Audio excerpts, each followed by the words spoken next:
you probably heard about All Family Pharmacy. They're fast, reliable, and committed to getting you the medications you need without the runaround. When everyone around you is sick and you know you have to be prepared, or when you don't want to wait in line for maintenance meds, you absolutely need All Family Pharmacy. They've got antibiotics, antivirals, Tamiflu, ivermectin. Order online at allfamilypharmacy.com/bill. Use code BILL10 to save 10%. On this Monday, it is an interesting exercise to try to figure out how President Trump thinks. But since I've known him for more than 3 decades, I got it down. And I am not a sycophant. I am not somebody who goes, yes, Mr. President, yes, sir, whatever you want. That is not me, as you know. But I understand the man. So let me give you a very vivid example. He goes to Asia and he gets a lot of good stuff in the USA. He comes back and the Trump haters, the Democratic Party, no. Trip wasn't very good. No, China got the better of him. It's all a bunch of bull. So in his first 10 months in office, President Trump did 100 times more than Joe Biden did in 4 years. That's provable. That is a fact. Some of the stuff hasn't worked. And Mr. Trump is certainly way too bellicose. But he goes to Asia, and he told me directly, and Mr. Trump has never lied to me, that his deals will amount to $2 trillion in benefit for America. Now, I can't do the accounting, but again, the man does not lie to me. So why not give the president the benefit of the doubt? Japan likes him, Malaysia likes him, Cambodia likes him, China, South Korea likes him. All of that is a plus. Back in a moment. If you are stuck in a timeshare you no longer want, my friends at Lone Star Transfer can assist. Over the past 15 years, the family-owned company has helped more than 30,000 owners break free from their timeshares. They'll provide a guaranteed solution to exit your timeshare. So please call Lone Star Transfer 833-594-0079 or visit LoneStarTransfer.com. That is the Morning O'Reilly Update. More analysis later on. From the Michaels Flooring Outlet Weather Center. Well, the Martin Luther King Day forecast boils down to one word, brr. Morning wind chills dip below zero with a stiff northwest wind. Now, thankfully, those winds weaken this afternoon, but it's going to stay cold, even with mostly sunny skies. The high today only around 23. Partly cloudy tonight, another cold one, but not as windy, down to 13 early Tuesday morning. 38 for a milder high tomorrow, and then Wednesday is the pick day of the week, the warmest, with a high in the middle and upper 40s. From the First Alert 4 Weather Center, I'm meteorologist Matt Chambers.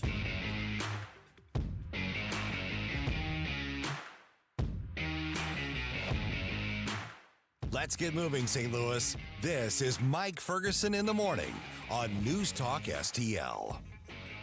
Okay, the president has said what he wants to do when it comes to health care. We've also got the situation in Minnesota. We've got ICE possibly, well, not possibly. They're coming to Missouri. And so what's going to be the reaction here in St. Louis? Man, there's a lot of ground to cover here today. Good morning. Happy Monday. Don't worry, we're not going to overwhelm you, but we're going to get to the stuff we need to get to. One of the interesting things about politics, we talked on Friday with Bob Hogue from redstate.com because he had a really interesting article. When you look at how people are affiliating with the different political parties, an increasing number are saying, I'm not Republican, I'm not Democrat, I'm independent. Okay, so what does that actually mean? Does that mean they just don't like the party structure, but they're still left-wing or right-wing? Or does that mean they're all moderate? I don't think it's that. But the numbers are interesting. What's the story that they tell? So we caught up with Bob on Friday, and here's how he assessed and was breaking all of this down. We hear a lot about the midterms coming up this year, and that's obviously going to be huge. But when we're talking about who has the advantage, Republicans or Democrats, there's also this increasing segment of society who says a pox on both their houses or something along those lines. Bob Hogue wrote a really interesting article on this on redstate.com. It's just called Democrat, Republican, Almost half of American voters want nothing to do with either party. And Bob joins us right now, Susie. And Bob, I think, I'd probably be in the category who says, I consider myself independent. I'm never going to vote for a Democrat, but boy, Republicans are going to have to earn my vote, and I don't mind withholding it from them. But we're seeing some trends. It's not like there's never been a large segment of the country who says we're independent. I'm not capital R or capital D. But what does this latest survey sort of tell us, so to speak? Well, you're absolutely right. There's always been a large proportion of people who identify as independent, but that number has just reached a historic high of 45%, which means over almost half the people in the country don't want to be with either party, which has got to be a little bit of a slap in the face to each of them. But the weird thing is that exactly 27% of each party is preferred by the public. Now, I'm not a statistician, but what are the chances of that? 300, I don't know, 50 million people in this country, more probably. Exactly 20%, 7% on each side prefer to be either a Democrat or a Republican. But 45%, as I said, don't want either. And that's the highest since they started polling. This is Gallup, I believe, since 1988. They've been doing this, and they've never seen this number. And so, if anybody who says we're not a divided country, no, we're divided exactly in half. It's pretty amazing. Bob, I wonder if the fact that we are divided exactly in half maybe plays into that. Because of that division, there's a whole group, a whole host of people, particularly younger people, that are turned off by the whole process. Absolutely. The numbers of Gen Z and Gen X are comprising the most of these independents. When you get to the older generations, they more have picked their party and are sticking with it. So whoever wins the midterms and the White House in 28 is going to have to win these independents. And like I say, they're skewing younger. The word on the street is they lean Democrat, a majority of them. Now, that's the wisdom. I'm not so sure I believe it based on what I'm seeing out there. I think a lot of people lean Republican, and are just afraid to say so in this society. I know where I live here in California, you just don't even say it. It's not worth the time or effort to get abused by people. So I'd be surprised if some of these people who quote unquote lean Democrat actually, once they're behind a curtain or filling out their ballot box in private, maybe lean the other way. Another part of the conventional wisdom on this, Bob, is that, well, if they're not Republican, they're not Democrat, they consider themselves independent. Well, that must mean that they're automatically moderate, and they're somewhere in the middle. They're center right, they're center left. Is that something that we should assume to be true, or are there people who consider themselves independent because their favorite party doesn't go far enough to the right or the left? I mean, can being an independent tell us something definitively about this group of people? That's a great question. And I don't know if it can be definitive because there's so many reasons that people might do it. I do think it shows that, there is a polarization right now in this country because, like I say, it's the highest number that they've ever seen of independents. And I think there has been so much poisonous politics and Trump derangement syndrome and all this stuff that some people just don't want to be associated with. And if they go to a party, if they say they're independent, they can just skate and not have somebody in their face going, well, what about this? And what about that? They can just go, oh, I'm independent. So in a way, it's a cop-out, you could say. But in a way, it shows just how turned off people are by a bunch of what's going on. Now, what I said earlier is that the people think the wisdom is, oh, if you're independent, you lean left. I'm not so sure that's true because what I'm hearing is people who are scared to say that they're Republican, and Trump gets such a response out of people that a lot of people would just rather not get aggravated by their friends and family and admit it. And so I don't know that I believe that it's leaning left. I think it's just some people, we'll see in 28 and 26, of course, but I think there's a whole, what Nixon called the silent majority. I think there's a whole lot of people who claim they're independent who actually are looking at what the Democrats are doing, which is mostly just protesting and throwing things in the woodwork and in the operations and just offering no vision whatsoever. That I think a lot of these quote unquote independents are actually not Democrats and not leaning Democrats, but don't want to say so. We'll see. Bob, I don't know if you have the ear of anyone influential in the GOP, either at the local or national level. But if you did, and if they were asking for your advice, put your consultant cap on, and what would you tell them to try and win over this wide swath of independents? Ooh, that's a tough one. Yeah, actually, you might know this. My wife is the head of the LA, Los Angeles GOP. Some people might say, why bother? But there are actually a ton of Republicans in this state. I forget the number, but where this county has the most Republicans, LA County has the most Republicans of any county in the United States. People don't know that. They think, oh, it's just all loons. It's not. It's just that there's more loons than us.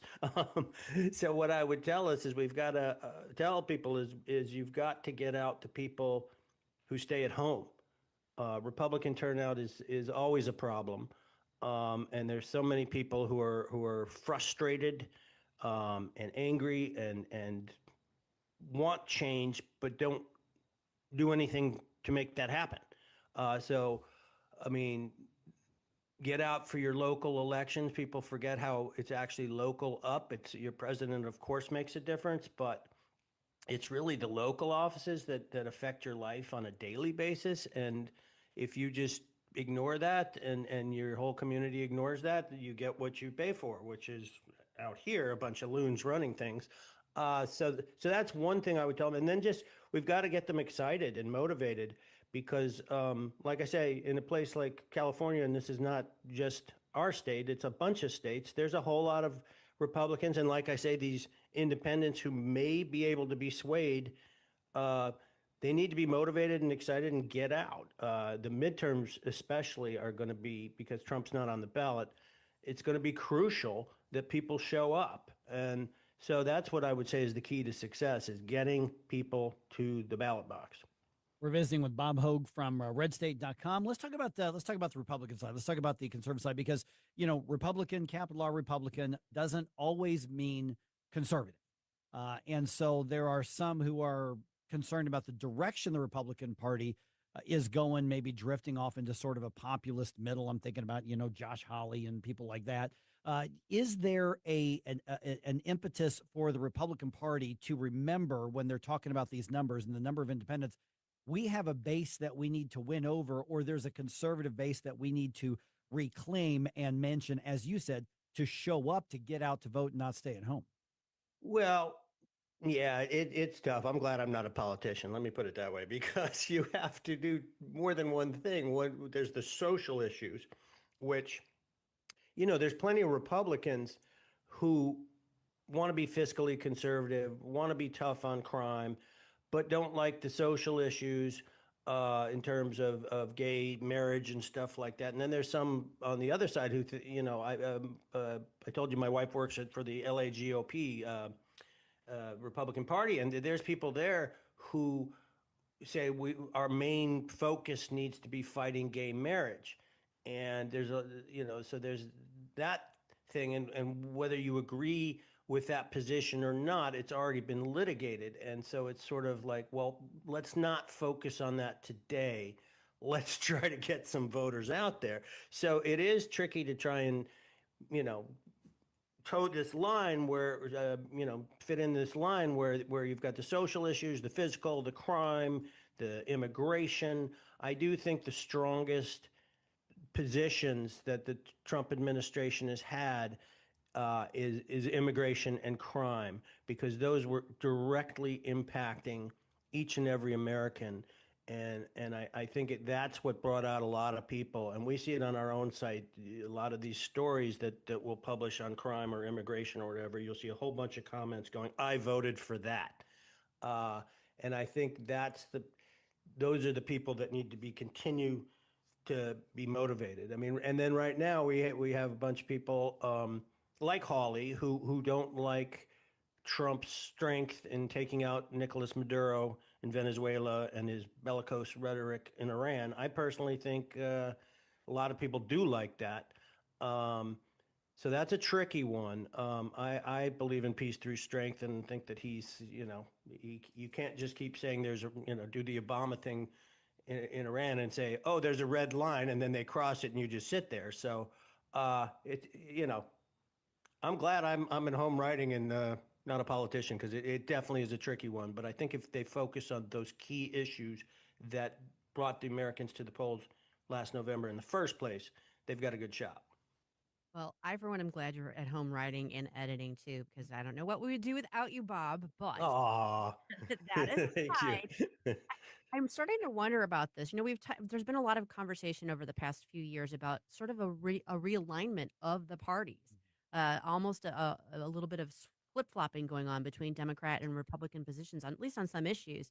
And I'm wondering if we aren't seeing a broader realignment with the widening swath of people who are going forward. They aren't going to pick Republican or Democrat. We're maybe an overall reshaping of our political system. What do you think about that? Whoa, okay. Yeah, I can see what you're saying there. What? I'm sorry. And just for fun, I've got about 90 seconds left. Oh, okay. Yeah. And one thing I've noticed is what I've been saying before, is that the Democrats' message, whatever they're doing, is not working. And when I just spent the holidays at our family reunion, and they're all on the left. I'm the black sheep in the family, and you could see them struggling to explain, why they support the Democrats, because what they're seeing is mass demonstrations, just no vision for America, and they would almost choke when they would sort of say, well, actually, I kind of sort of agree with some of the things that Trump is doing, and you could see them physically recoiling as they had to say it, and it was terrific, actually. Like I say, I think those are the kinds of issues: crime, immigration, and not just protest and endless far left woke stuff is going to win the day. Okay, looking forward to having Congressman Bob Onder with us at 7:35 as well here. So we're going to definitely be talking about the president's health care thing, because he's specifically saying this is what I want Congress to do to essentially repeal and replace Obamacare. It's a very big lift, not particularly small government or free market, but it ain't as bad as what we've got right now. Is it not bad enough? I'm not going to say good enough, because I don't think it's good, but at least is it not bad enough? We're going to talk about that at 7:35. As always, you want to get involved in the conversation, let's do it. 314-912-1019. Don't forget, download our app. Getting ready to go to work. You can put that app on your phone, put us right through your Bluetooth, and take us anywhere you want to go. This is 101.9 and 94.1 News Talk STL.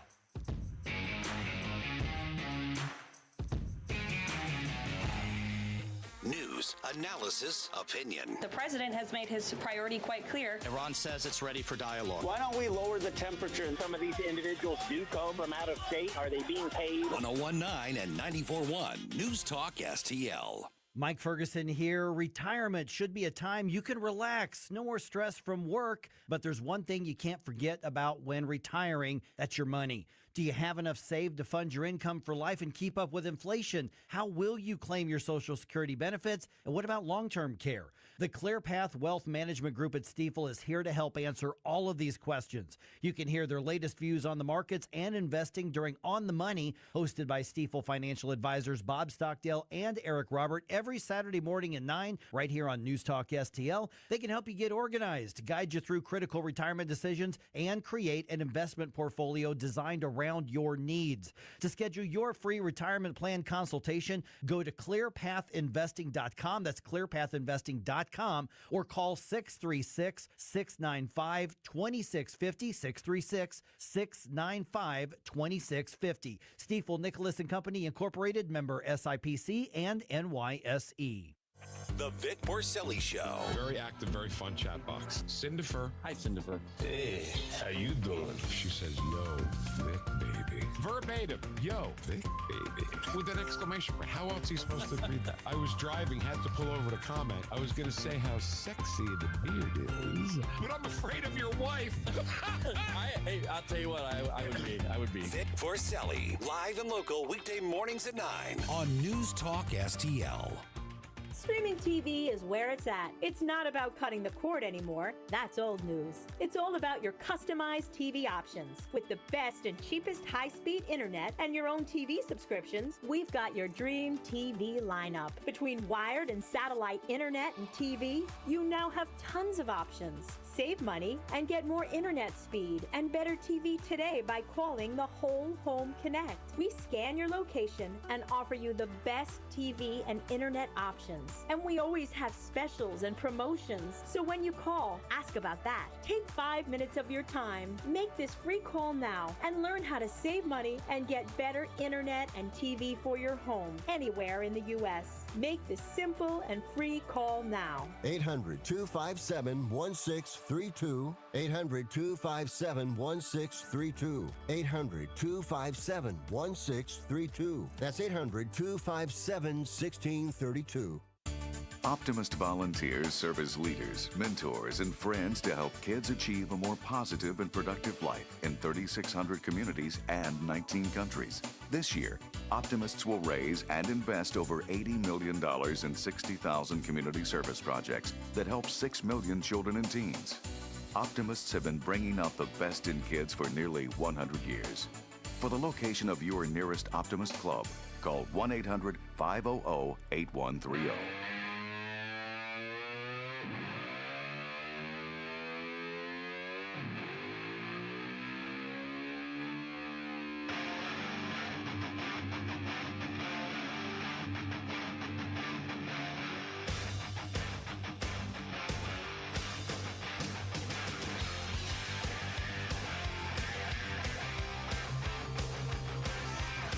Get up, St. Louis. It's Mike Ferguson in the morning. Okay, I'm going to start off with a news flash here. Oh. Don Lemon's an idiot. Breaking news. Breaking news. Don Lemon's an idiot. And some of the fringe leftists, again, just showing they are eager to cause confrontation. They're eager to endanger people everywhere, including in worship services. This happened over the weekend. I'm sure everybody's probably seen the video at this point, so I want to talk about that. But it's funny because at first I heard everybody talking about, Don Lemon and this group. Well, I don't know that Don Lemon was a leader in the group. He clearly knew it was going to happen, and he participated in it. But it's funny because Don Lemon trying to make himself relevant again, and really all he does is remind us why he is irrelevant, is what happened. And so now we're going to go into a lot more depth on this at 6:20. And then a little bit later on today, I want to ask the question because we're going to talk about, listen, these are the tactics. Here's what happens is one fringe group does something, and if they don't suffer an immediate consequence, all the others around the country are watching. Mm-hmm. So this isn't going to stay in Minnesota. Oh, no. This is something that I would expect if you are in one of the very few conservative churches around St. Louis. Watch out. Listen, they're not targeting the rainbow flag churches. They're not targeting, the leftist churches out there, whether they're extreme or not. They're looking for more conservative. This city's church is a Southern Baptist Church affiliated church, and there really aren't too many. There's a push on the left in the SBC, but not too much. It's generally still really conservative. And they were targeting that church because they say one of the pastors is also an ICE field agent, or field director, field manager. There is somebody by that pastor's name who does that, but nobody can confirm if it's the same guy or not. Maybe he is, maybe he's not. I don't know. I've seen some people on both sides say that, yes, he is bivocational and he is actually in law enforcement and he works for ICE. I don't know. It doesn't matter. No. This is the tactic. They use tactics of intimidation. They use swarm tactics. And so a little bit later on today, the question I'm going to ask is your church ready for that? What are you going to do about it if they swarm in? Yeah, because places of worship should be one of the few places where this sort of nonsense is not happening. Whenever, because we're very, very vocal about getting rid of the transing of minors, but we don't go out to these leftist rainbow churches and then stand there and intercede with their processions and demand that. It's just ridiculous. By the way, I've got a story about that in the news dump, by the way, with churches and the mutilation of children. That may surprise a lot of people.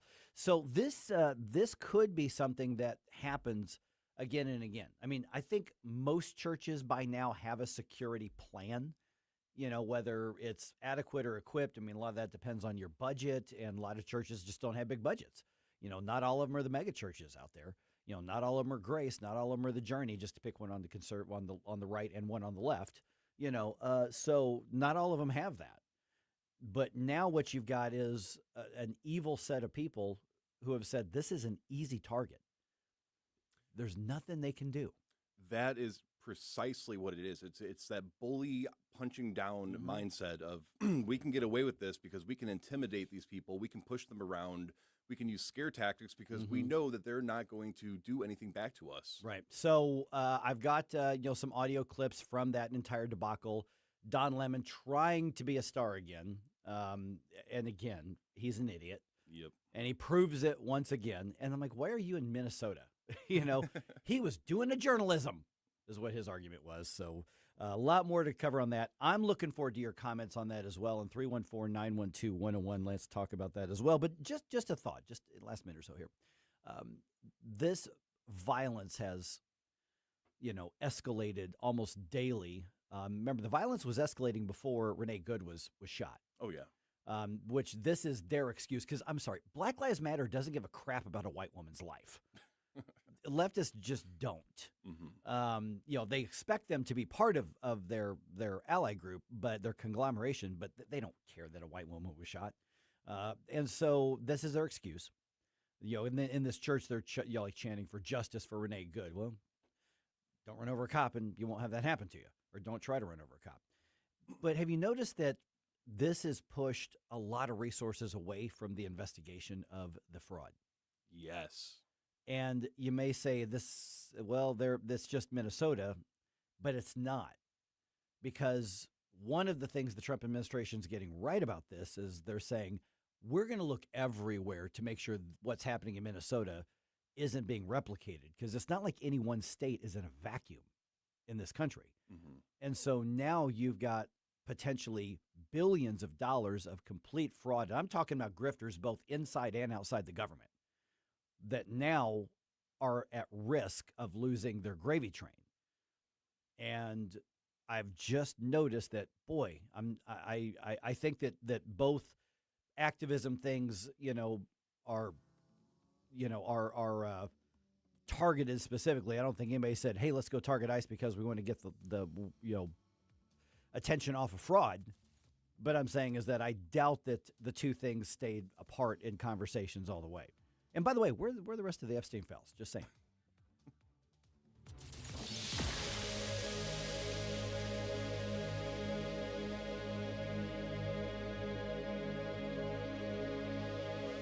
Do you own a timeshare? Well, face the facts. You made a mistake. You made a bad purchase. A timeshare is not an investment. It's a money pit that continues forever. If you use your timeshare, that's great. But if you don't and you want to legally get out of your contract, call my friends right now at the Timeshare Exit Hotline. They're an experienced team of lawyers who help good people like you get out of a timeshare contract that they just don't want.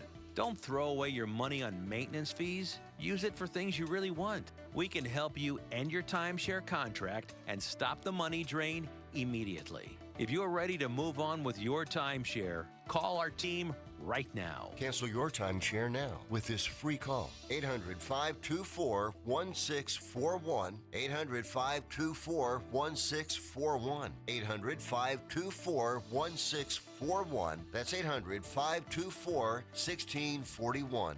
Is diabetes keeping you from enjoying life's special moments? At US Med, we understand the challenges you face, and we're here to help. With US Med, I can finally manage my diabetes without it managing me. US Med offers a wide range of services to simplify your diabetes care. Personalized care plans, convenient access to cutting-edge diabetes tech, and knowledgeable support. Plus, we'll check your insurance so your diabetes care may be covered at little or no cost to you. With US Med, I feel confident and control of my diabetes. I can finally live my life to the fullest. Don't let diabetes hold you back. Choose US Med and experience better birthdays, better adventures, better anniversaries, and better everything. Call now. US Med.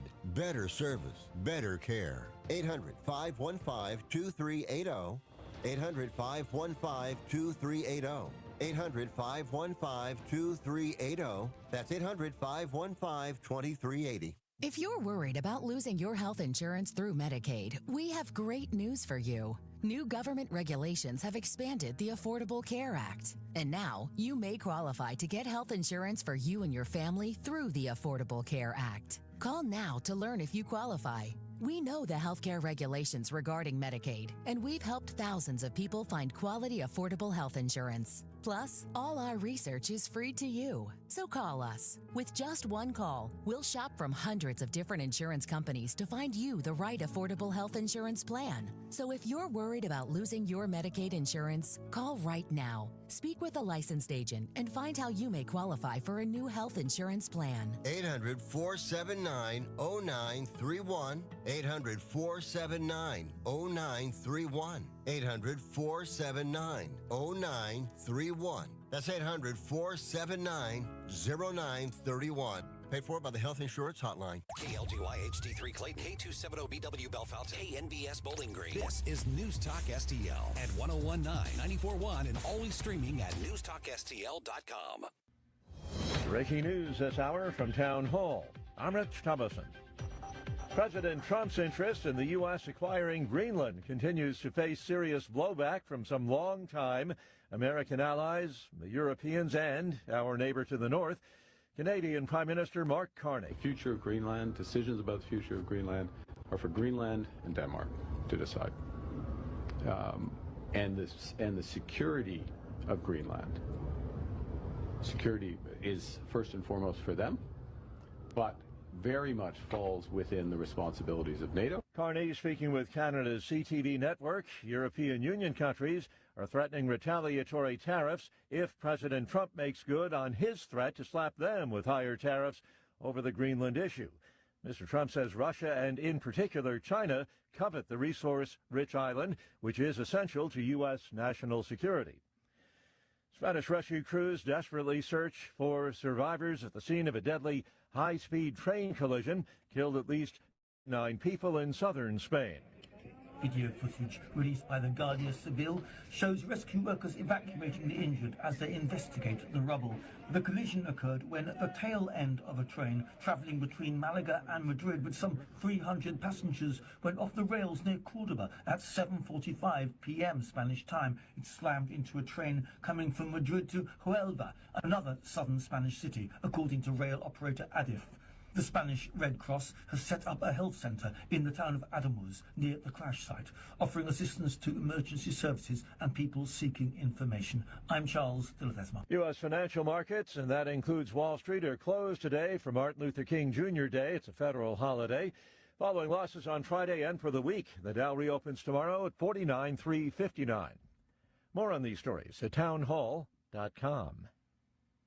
They say timing is everything in the gold and silver markets, and it's true. Dennis Prager here for AmFed Coin and Bullion. Although you can buy at the right time, if you buy the wrong coins, you may not make a profit. When gold was $400 an ounce, many people were talked into buying high-grade old gold and silver collector's coins. Unfortunately, most of the people who bought these so-called semi-numismatic coins, like the $20 St. Gaudens and Liberty Head gold coins, have not broken even on their investment. Incredible, given that gold has risen approximately 525% since then. So while timing is everything, if you buy the wrong coins, the timing simply doesn't matter. Having a dealer who cares about positioning you in the right types of coins or bullion will mean more to your portfolio than anything else. That's why I deal with Nick Rovich and AmFed Coin and Bullion. Whether you're buying or selling, call 800-221-7694. That's 800-221-7694. Or go to AmericanFederal.com. AmericanFederal.com. From the Michaels Flooring Outlet Weather Center.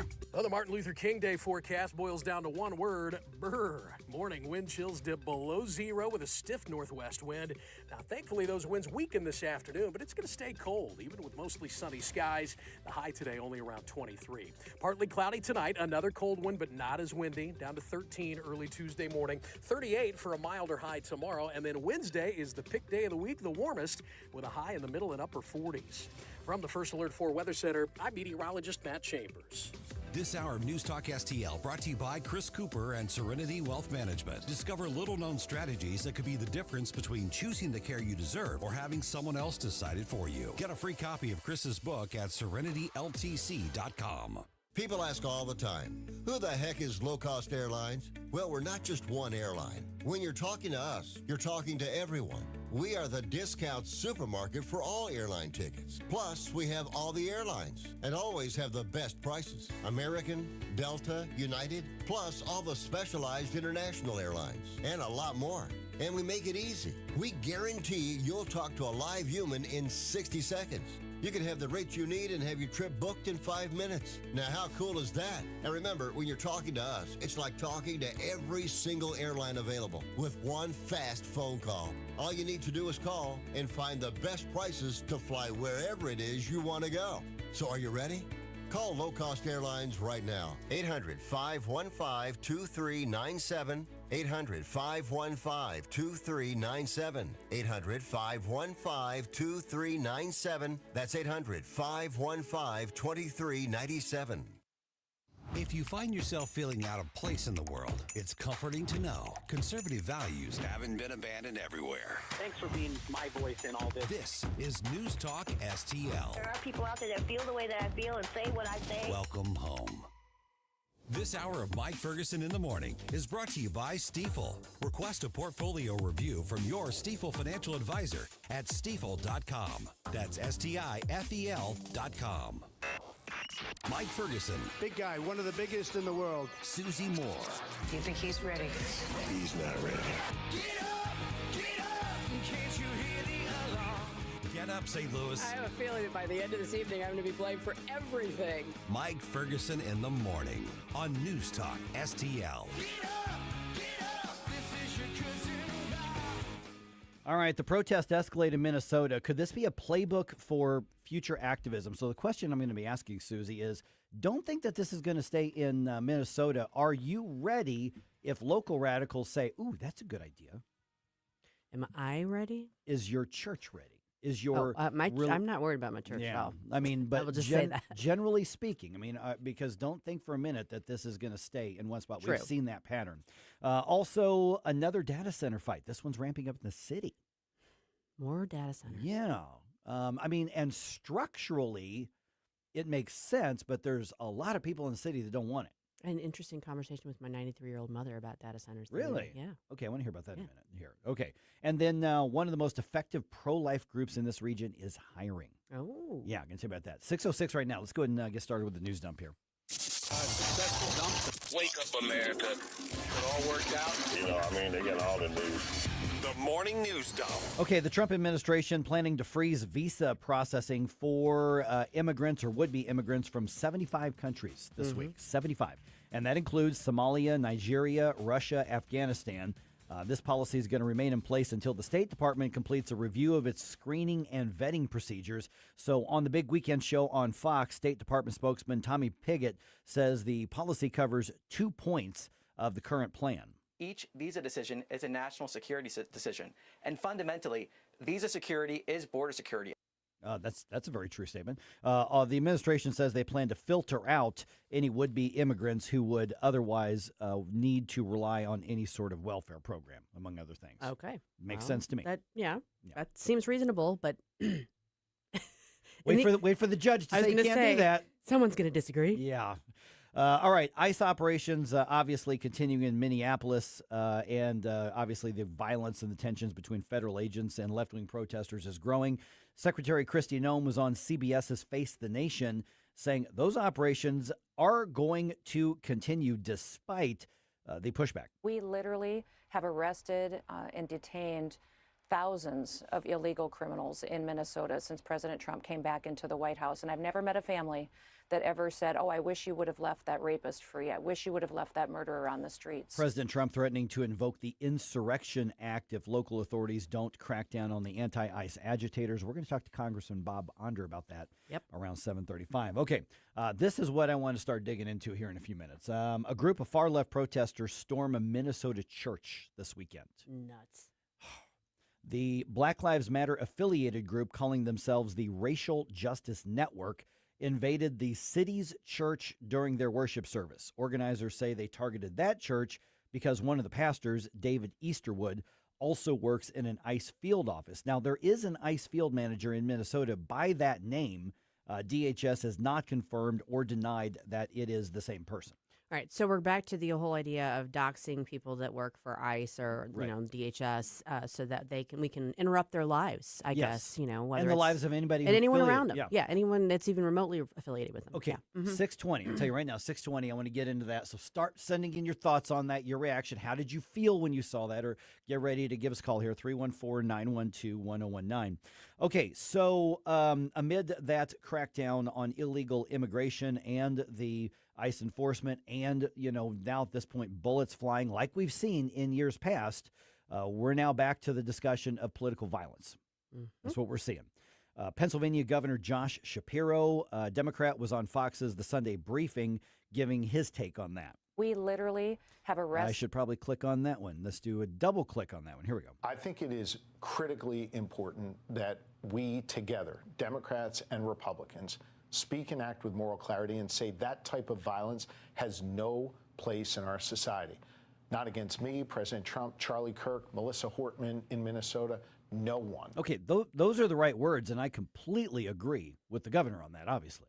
100%. And he himself has been the victim of political violence. Somebody tried to kill him and his entire family in the governor's mansion. That's correct.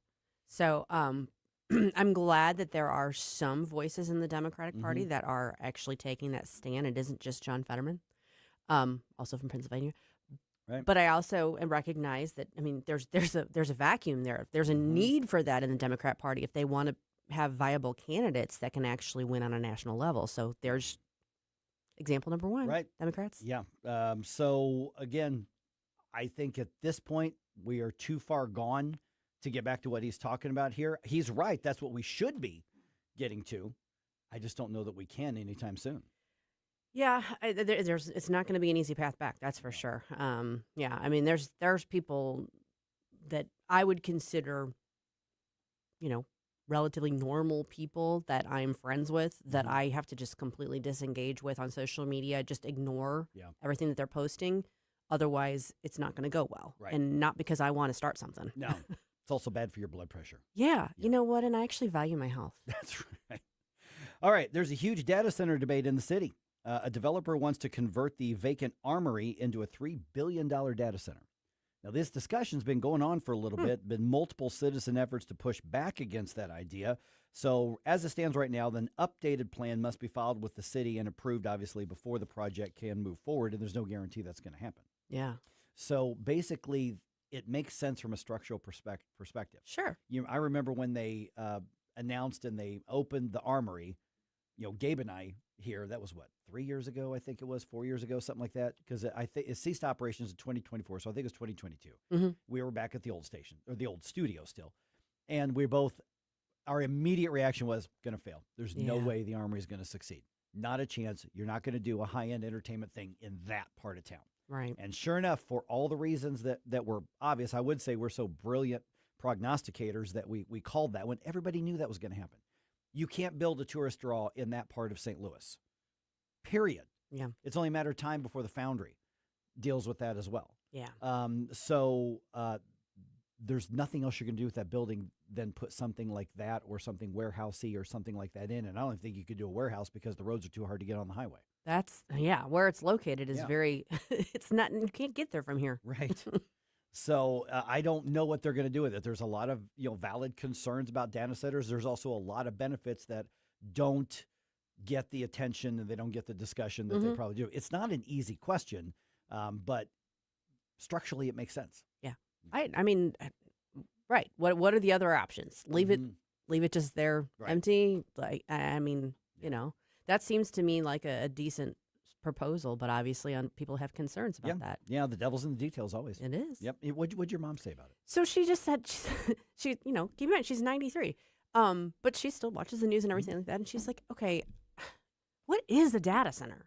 And I said, that's a really good question because there's all these discussions going on and no one really gets to what actually it is. As I said, I don't even know if I know for sure. Yeah. My understanding is it's what you're going to need basically to deal with the advancement of artificial intelligence and support it from a power and energy standpoint, and it's going to draw a lot of energy and power utilities. So that's why people have concerns. Youngin in the room. What's a data center going to do? It basically processes data.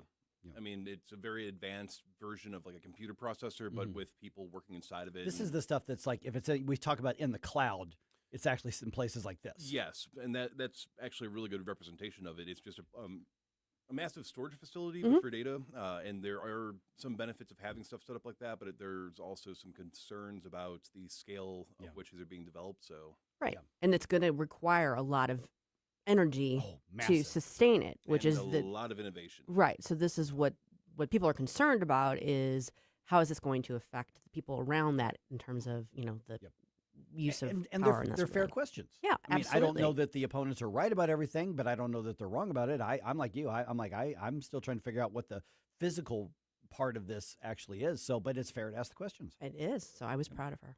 Okay, our friends at Reach are hiring. Oh. Yep, Reach Reproductive Health, as you know, is a pro-life pregnancy resource center.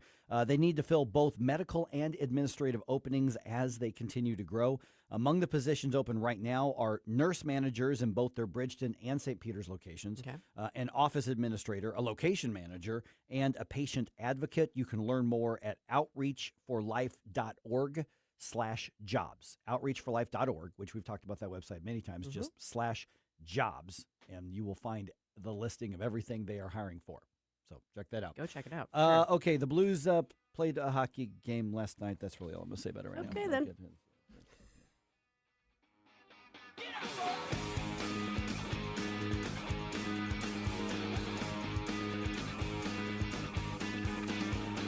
Don't try to make me stop, no inspiration. You have a soul so dark, it is no more. And all at once depart, no destination. Well, there you go again, listening to Mike Ferguson in the morning on News Talk STL.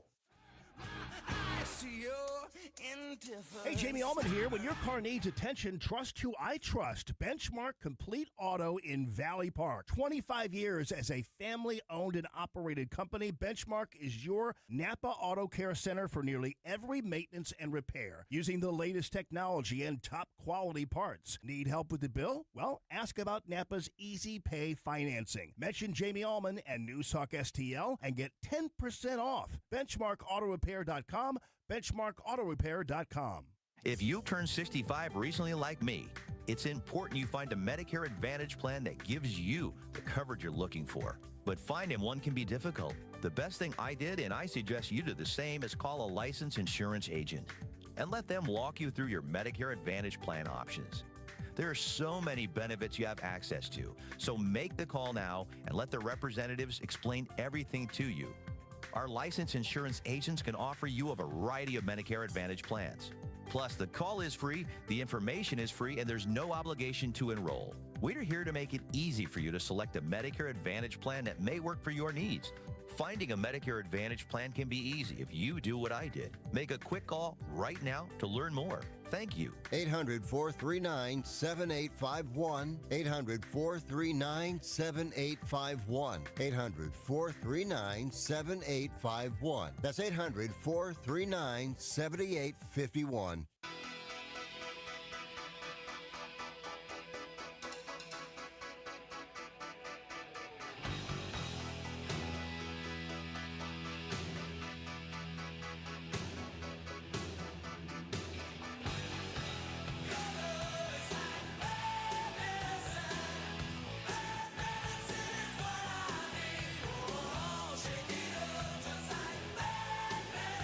Hey folks, Jamie Allman here, waiting for you for the 3 Martini Lunch, the Common Sense Radio, the Allman Report on News Talk STL. Now back to Mike Ferguson in the morning. Okay, so never assume that's as far as they're going to go. They've hit their limit. They'll never go any lower than that. Never assume that. There's no floor. No, there is no floor. So now they've started invading churches. I say started, I'm sure this has probably happened before on something, somewhere. The only one that I know of personally, I mean, obviously there have been attacks on churches. Yeah. We're not talking about that, yeah. but protests. I mean, there was one actually. I'm not going to go in. I don't want to name the church. Sure. It wasn't my church. It was a church that one of my family members attends, and there was some form of protest there, and it had to do with gay and lesbian rights. Oh, yeah. But I don't even remember the specifics. It was like one or two people. So where they go in and start disrupting, like the service. Yeah, and that particular church is very is an ally. So it wouldn't have been. I don't remember all the specifics. But Wait a minute. Was it the left protesting in there, or did conservatives go in there and protest the LGBT? That's what I'm trying to remember, because it might have been that they weren't being enough of an ally, or it might have been that they were being an ally. It was over that issue, and it was several years ago, so I don't remember the specifics. I just know it was like, what's going on there? Yeah, really. Yeah. I mean, there's no shortage of like leftist churches here in St. Louis. So if you're in Webster Grove or this Maplewood, church is a very, very liberal church. Okay, yeah. That surprises me. And my guess would be that they weren't going fringe enough, on that, because I've just never. That's kind of what I'm remembering it was, but because conservatives in churches, in Christian churches, they tend to hold all of their fire for each other. And then look out. Yeah, and so I mean, I've seen a few arguments in church business meetings over the years. That happens. I've seen people, that sort of thing. But like, you go to Maplewood, you go to Webster Grove, you just go into the city and you see the rainbow churches or the virtue signaling, no person is illegal signs. Mm-hmm. These protesters aren't targeting them. No.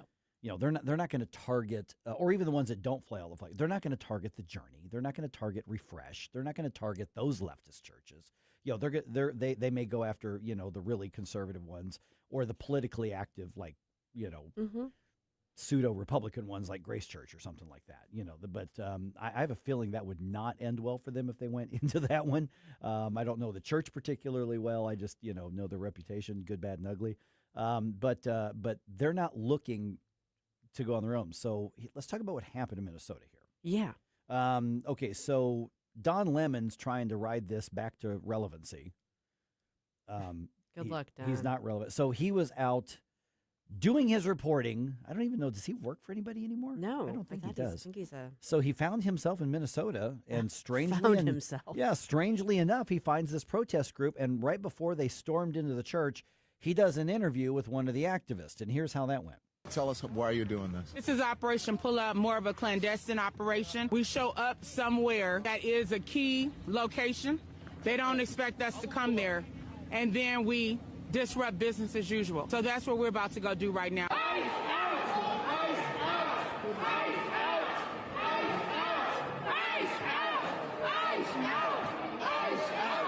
Demanding justice for Renee Good and letting them know that this will not stand. They cannot pretend to be a house of God while harboring someone who is directing ICE agents to wreak havoc upon our community and who killed Renee Good, who almost killed a 6-month-old baby. Enough is enough. I am a reverend on top of being a lawyer and an activist. So I come here in the power of the Almighty God. Oh, shut up, you idiot. You're not a reverend anything. I don't care what your title is, you moron. And the claim I'm here on the power of Almighty God. No, you're not. There's such a fundamental. I need more coffee. Disconnect between what is and isn't. It's not even appropriate. Isn't the word, but. If you want to stage your protest and exercise your First Amendment rights, that's fine. You're not doing that when you're going into a place of business or a church or any kind of private property. You don't have the right to do that. Do you know who disagrees with you, Susie? Who? Don Lemon. Oh, I'm so scared. Yeah, so he's so he was harassing one of the pastors. Now, this pastor that he's harassing in this clip is not the one that is in question. This is like the senior pastor of the church, not the guy that they think works for ICE. And Lemon's got this little, he doesn't have like a big stick microphone. He's got this little like lapel microphone that he keeps like leaning into the guy. And the reason I tell you that is because you're going to hear something that you're going to go, why did he say that? So here's his harassing that pastor. What do you think of this? I mean, this is unacceptable. It's shameful. It's shameful to interrupt a public gathering of Christians in worship. So, But there were folks who will say, I have to take care of my flock. okay, but listen, we live in there's a constitution in the First Amendment to freedom of speech and freedom to assemble and protest. We're here to worship. We're here to worship Jesus because that's the hope of these cities. That's the hope of the world is Jesus Christ. I want to be very respectful. Please don't push me, though. We're here to worship Jesus. Yes. That's why we're here. Yeah. Okay, that's why we're here. Okay. That's what we're about. Don't you think Jesus would be understanding we're about and love these folks? We're about spreading the love of Jesus. But did you try to talk to them as a no Christian? one is willing to talk. Okay. I have to take care of my church and my family, so I asked that you actually would also leave this. Okay, let's. I mean, it's obvious, but let's dissect Don Lemon's stupidity there. Let's start with. But we have the Constitution. We have the First Amendment. So he's using some very soured reasoning there, because for one, it does not apply to private establishments, and churches are, by legal definition, private establishments. So they do not have a First Amendment right to just bombard into a church during a service and then start chanting and expressing their freedom to assembly. Susie? That's, yes, agreed 100%. I mean, it's so, okay. I get really mad, irrationally mad, when someone starts spouting legal principles, the Constitution, that sort of thing, and doesn't know what the hell they're talking about. Yeah. And Don Lemon should, in theory. I mean, he was in the media. He was a journalist. Oh, we'll get to that in a minute. He should have the basic understanding of what the First Amendment does and doesn't provide. I'll give the pastor, the so-called reverend that we heard earlier, a pass. Mm-hmm. Okay. I'm not going to give Don Lemon a pass. Right. And by the way, when Don Lemon said, "I'm being respectful, please don't push me," he was kind of like, get back. First of all, you're not being respectful. Yeah. The fact that you barged in with this group, you're not being respectful. No. This is you trying to make your name for yourself again, and clearly you're not being objective in how you're doing this. No. So then social media blows up. Don Lemon and leads this group of protesters. Now it doesn't look like Don Lemon led the group in, but he accompanied them and went with it. So he was there. He was there. He knew about it ahead of time. Exactly. Okay, keep that point in mind. I'm so glad you said that. He knew about it ahead of time because that first part of that interview I played a second ago, that was prior, and they said, we're about to go in. Mm-hmm. So here's Don Lemon responding and trying to do a little CYA, shall we say. I had no affiliation to that organization. I didn't even know they were going to this church until we followed them there. We were there chronicling protests. Once the protest started in the church, we did an act of journalism, which was report on it and talk to the people who were involved, which included the pastor, members of the church, and members of the organization. That's it. It's called journalism. First Amendment, all that stuff. For all of you people who believe in the First Amendment, absolutist, there you go. So why don't you talk to the actual person who is in charge of the organization and whose idea it was to have the protests at the church before you start blaming me for stuff for which you have no idea. He was just journalism and he committed an act of journalism. Yeah, that was all just journalism and the First Amendment. Don't yell at me after everybody went, hey, you're violating their rights. You're violating their freedom of worship, their freedom of assembly. Don't preach about the First Amendment when you're right in the middle of violating other people's First Amendments. Right. Well, no, let me take that back. The First Amendment restricts what the government can do. Thank you. So you being rude on an individual level, you're not violating someone's First Amendment rights because you're not the government. You are interfering with them. You are, disrespecting them. Right. But you're not, you can't charge Don Lemon with violating the First Amendment. Let me put it that way. But that was an interesting bit of CYA. Mm-hmm. And I guess it's possible that they were just following him around and just happened to be following the group that just happened to go to this church. But I guarantee you, if someone gets a hold of like prior communications and organizational stuff, Don Lemon's in there somewhere. Oh, without a doubt. He is desperate to be relevant again. Mm-hmm. I mean, he hasn't even been picked up by what used to be MSNBC. Now it's called MS Now. They haven't even picked up him. The Young Turks haven't even picked up him. Picked him up. That nobody wants Don Lemon. And so he had a chance to be identified with this major news story, and then 30 seconds in, you're like, oh, you're not really a factor.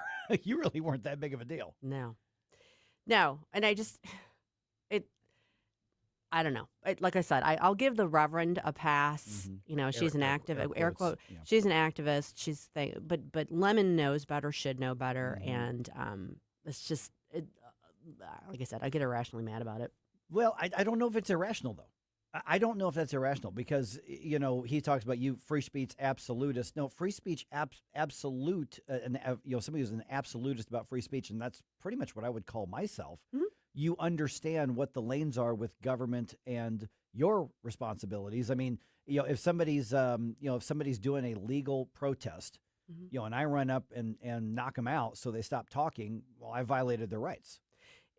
Yeah, the heckler's veto doesn't get to hold the day. Sorry. Right. I'm sorry. Exactly. It's just, I don't know. Yeah, and in this case right here, they went on to, as Jerome was just saying, private property were told to leave and just overwhelmed it and swarmed it and commandeered a religious service, which is freedom of assembly, freedom of worship, all of those things. There's a reason that they're in the First Amendment, and there's a reason the First Amendment is the First Amendment.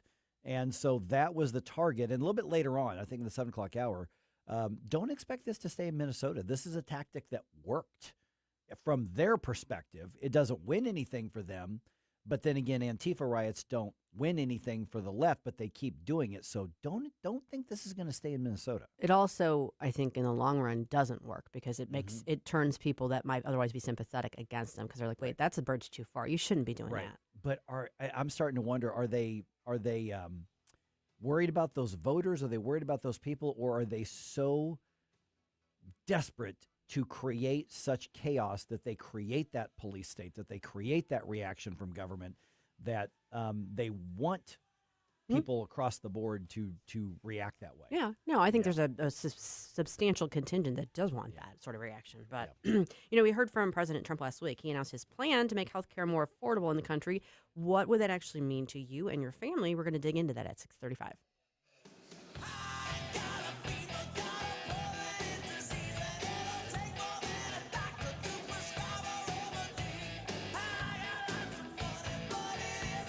Mike Ferguson in the morning. We hear about wokeness, but let me just say, we woke up. On NewsTalk STL. If you have a phone, you have a radio. I listen to Newstalk STL on the app driving to work. Download the Newstalk STL app. You got to get the Newstalk STL app. Love the app. Can listen anywhere in St. Louis. And listen anytime. Newstalk STL right on my phone. Anywhere. From the Michaels Flooring Outlet Weather Center. Well, the Martin Luther King Day forecast boils down to one word: brr. Morning wind chills dip below zero with a stiff northwest wind. Now, thankfully, those winds weaken this afternoon, but it's going to stay cold, even with mostly sunny skies.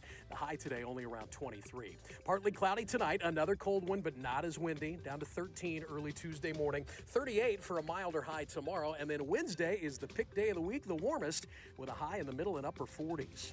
From the First Alert 4 Weather Center, I'm meteorologist Matt Chambers. I'm Dr. TJ, owner of the Institute of Natural Health, co-owner of Optimal Nutraceuticals, and the host of Wellness One. Wellness One is designed to cut through the nonsense and provide you common-sense science-based information regarding health and wellness. On the show, we discuss topics like thyroid health, gut health, hormone optimization, and many others. Our show airs Saturdays at 10 a.m. and 2 p.m. and Sundays at 11 a.m. and 3 p.m. right here on NewsTalk STL. And you can visit us at inhstl.com. That's inhstl.com.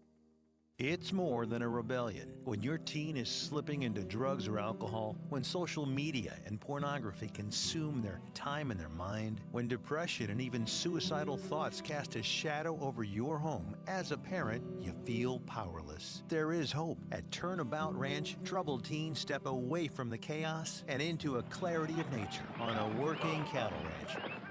Care for horses, learn responsibility, build trust, and rediscover purpose. It isn't theory, it's real work, real therapy, real healing. Families from across the country have found transformation right here, just when they thought hope was gone. If your teen is struggling with addiction, harmful online behaviors, even weight management, call right now and get the help you all need. 800-219-2494. 800-219-2494. 800-219-2494. That's 800-219-2494. On the next Larry Connors USA. Today's story behind the story, the assassination of Martin Luther King Jr. Larry Connors, USA. Now, weeknights 6 until 8. On News Talk STL.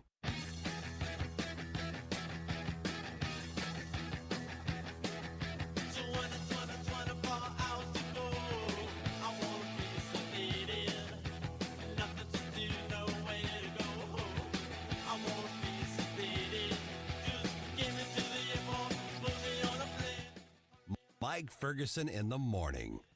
Watch us on our live stream using Rumble, Facebook, and Twitter.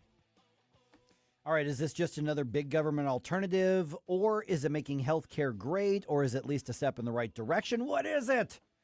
What could President Trump's healthcare proposal actually mean to us? That's the big question, because we're going to talk to Congressman Bob Onder here in a little bit, and that's one of the questions we're going to ask. What do you make of this? You know, what's Congress going to do? The president is asking Congress to adopt his plan, or at least his approach. We're now joined by Jerome Nighohossian from the Competitive Enterprise Institute. And Jerome, let's start with some of the basics. The most, I guess, the lead headline that the president was talking about last week is, we're going to give the money directly to you. We're not going to give it to the insurance companies. Then you can go shop around yourself. Okay, assess that part for us, because it's a matter of, to me, that's still big government and still, you know, pseudo single payer-ish, but it may be better than what we've got right now. What would that actually do, and how would that actually affect our lives? Yeah, I think I look at this in two ways. I think in one way, I think President Trump is trying to get at the improper payments and potential fraud going on in the Affordable Care Act. Studies have shown that there are millions of people within the Obamacare who have plans who don't actually use them. And so in that sense, that money is going directly to the insurance companies, and a lot of these people don't even know they have insurance, don't even know they're covered. And so I think what President Trump is thinking here is that he wants to try to reduce that. I think longer term, a lot of healthcare economists like the idea of giving money directly to the enrollees, because it would move the healthcare system more in a direction where enrollees are shopping around, where they're comparing prices, maybe not for like emergency inpatient stays, but for outpatient visits, picking doctors, picking laboratories, places where they might get their imaging done. And by shopping around, that might, in the long term, reduce prices, because we see that in almost every other area of the economy, that consumers shopping around with their own money is the greatest force for driving costs down that there is. Jeremy, this is Susie Moore. I have a structural question, I guess I'd call it. Setting aside the fact that the Republicans have such a narrow margin majority in Congress, so trying to get anything complex through is maybe a pipe dream, but let's just assume that they were all on board with it. From a structural standpoint, do you have an idea of how this would work in terms of, you know, would it be like a one giant package that would repeal Obamacare and replace it, or is it an add-on kind of situation? This seems more like an add-on. President Trump's great healthcare plan that he put out last week is pretty minimalist, pretty bare bones, more directional than specific ideas. Like, he talks about codifying his most favored nation, but he doesn't really explain what he means by that. I mean, is he saying that legally no one will pay more than some of these other Western European countries? Or is he just saying that he wants legislation to ensure that the Trump Rx, the direct portal for patients to buy drugs from manufacturers, will that just be set up legally? I don't think it's in the cards that Obamacare will be repealed. No one is really talking about getting rid of the subsidies altogether. The expanded subsidies from during COVID, they have expired, and it looks like, according to this plan, he doesn't really want them to be extended. But the original Obamacare subsidies, which covered everybody making up to 4 times the poverty level, those will still be in place, and no one's really talking about getting rid of those. If you go to CEI's website, the blog post is President Trump's Great Healthcare Plan presents a mixed bag of reforms, and it was written by Jeremy Negotian who we're talking to right now.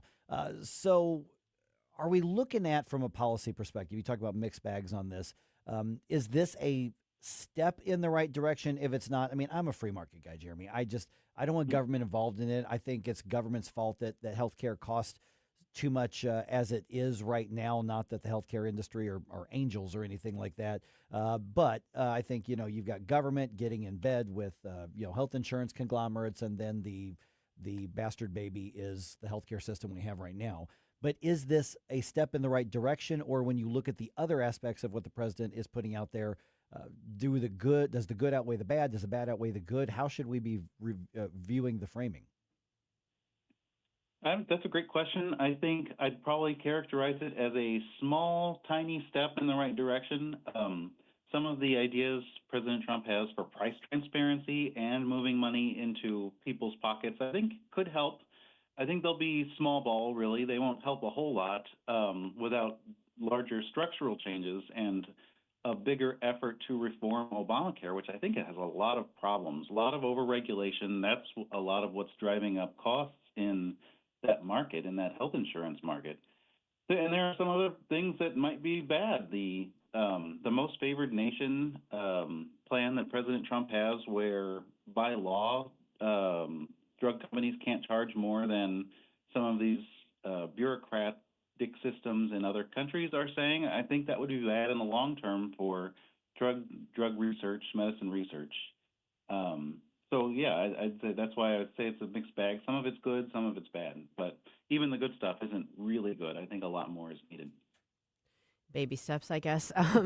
Jeremy, I think this is a conversation that is confusing for a lot of people. And just to try and understand conceptually, when he's talking about putting money back in Americans' pockets, my understanding is they're envisioning some sort of HSA type program.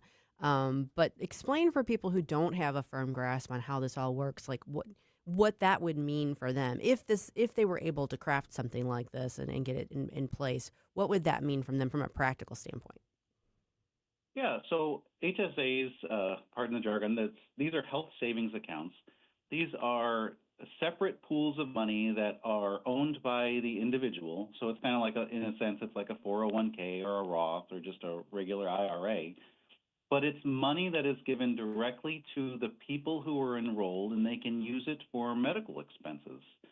And I think the idea would be that people would use these for their out-of-pocket costs, for their co-pays, for their deductibles, and sometimes even broader things are allowed, like using it for gym memberships, things like that.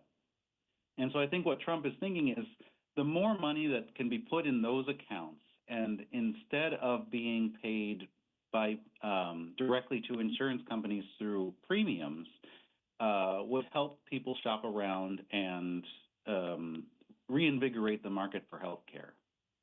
Yeah, I mean, I absolutely, I think every economist out there would agree as well. Being able to shop around creates competition. Competition drives prices down.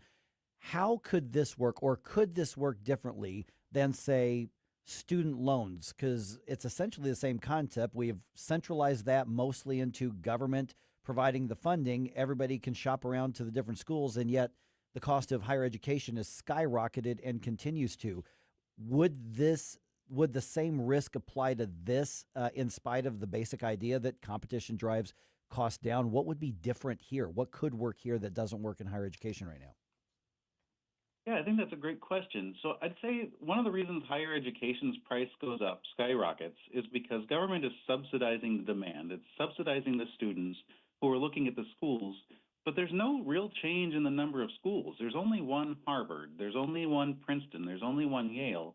And so if there's not any adjustment in the supply of whatever is being bought, then prices can't possibly go down. So you're just giving money to people to buy the same number of goods. It works the same with houses. If you give people money to buy houses, making mortgages easier, or just directly allowing paying for mortgages, but the number of houses doesn't change, then it's going to be more money chasing the same number of goods. Healthcare is a little different because it's more flexible than the education system or the housing supply. And, insurance is really not even, it's not a physical thing. So the supply of that could be expanded pretty easily. So I'd say that's probably the best case scenario for reducing prices. I'd also say that some states, I think this was a good policy, but there's a rural, a pool of money for rural hospitals that the One Big Beautiful Bill put in place, and one of the requirements from that is to get rid of state certificate of need laws, and those are laws which restrict the supply of healthcare providers. So it would reduce the ability of places to open new hospitals, new lab centers, new diagnostic centers, and so this could increase the supply and help the competition and lower costs. You mentioned best case scenario, and I was actually going to ask you, like, if Jeremy were designing this, what would you like to see? What would be the optimal solution, whether it's incorporating what President Trump's trying to do or other alternatives? Well, that's another great question. I don't know if there is an optimal solution here because there's just a conflict of what's good for the free market and lower costs and better supply and what is politically in the interest of legislators. And that's a really tough needle to thread there.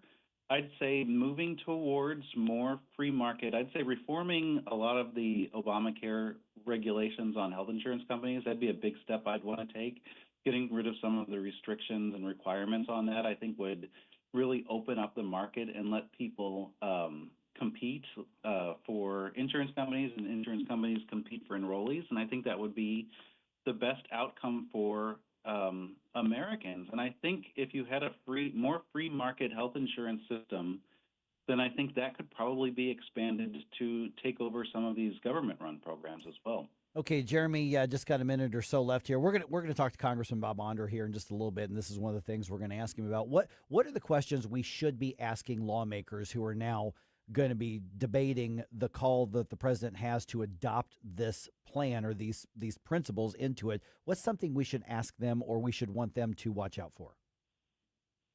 If I were asking a congressman a question, I think my first question would be something like, do you not agree that Obamacare has not fulfilled its promises, that it is primarily responsible for driving up costs? And if so, why aren't you thinking more about reforming it? Okay, Jeremy Nighohossian from Competitive Enterprise Institute. We follow your work and your blog post and your colleagues how and where? That's at CEI.org. Easy enough. We'll talk to you again soon, Jeremy. Thanks so much. Thanks. Bye. Could a multi-billion-dollar data center project get built in downtown St. Louis? We've got some details on that in the news dump at 6:50.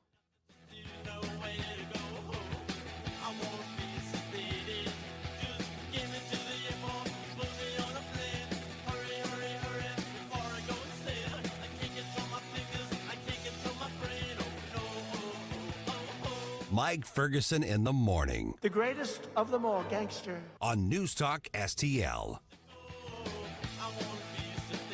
License number E2014A. Hey, it's good to see you.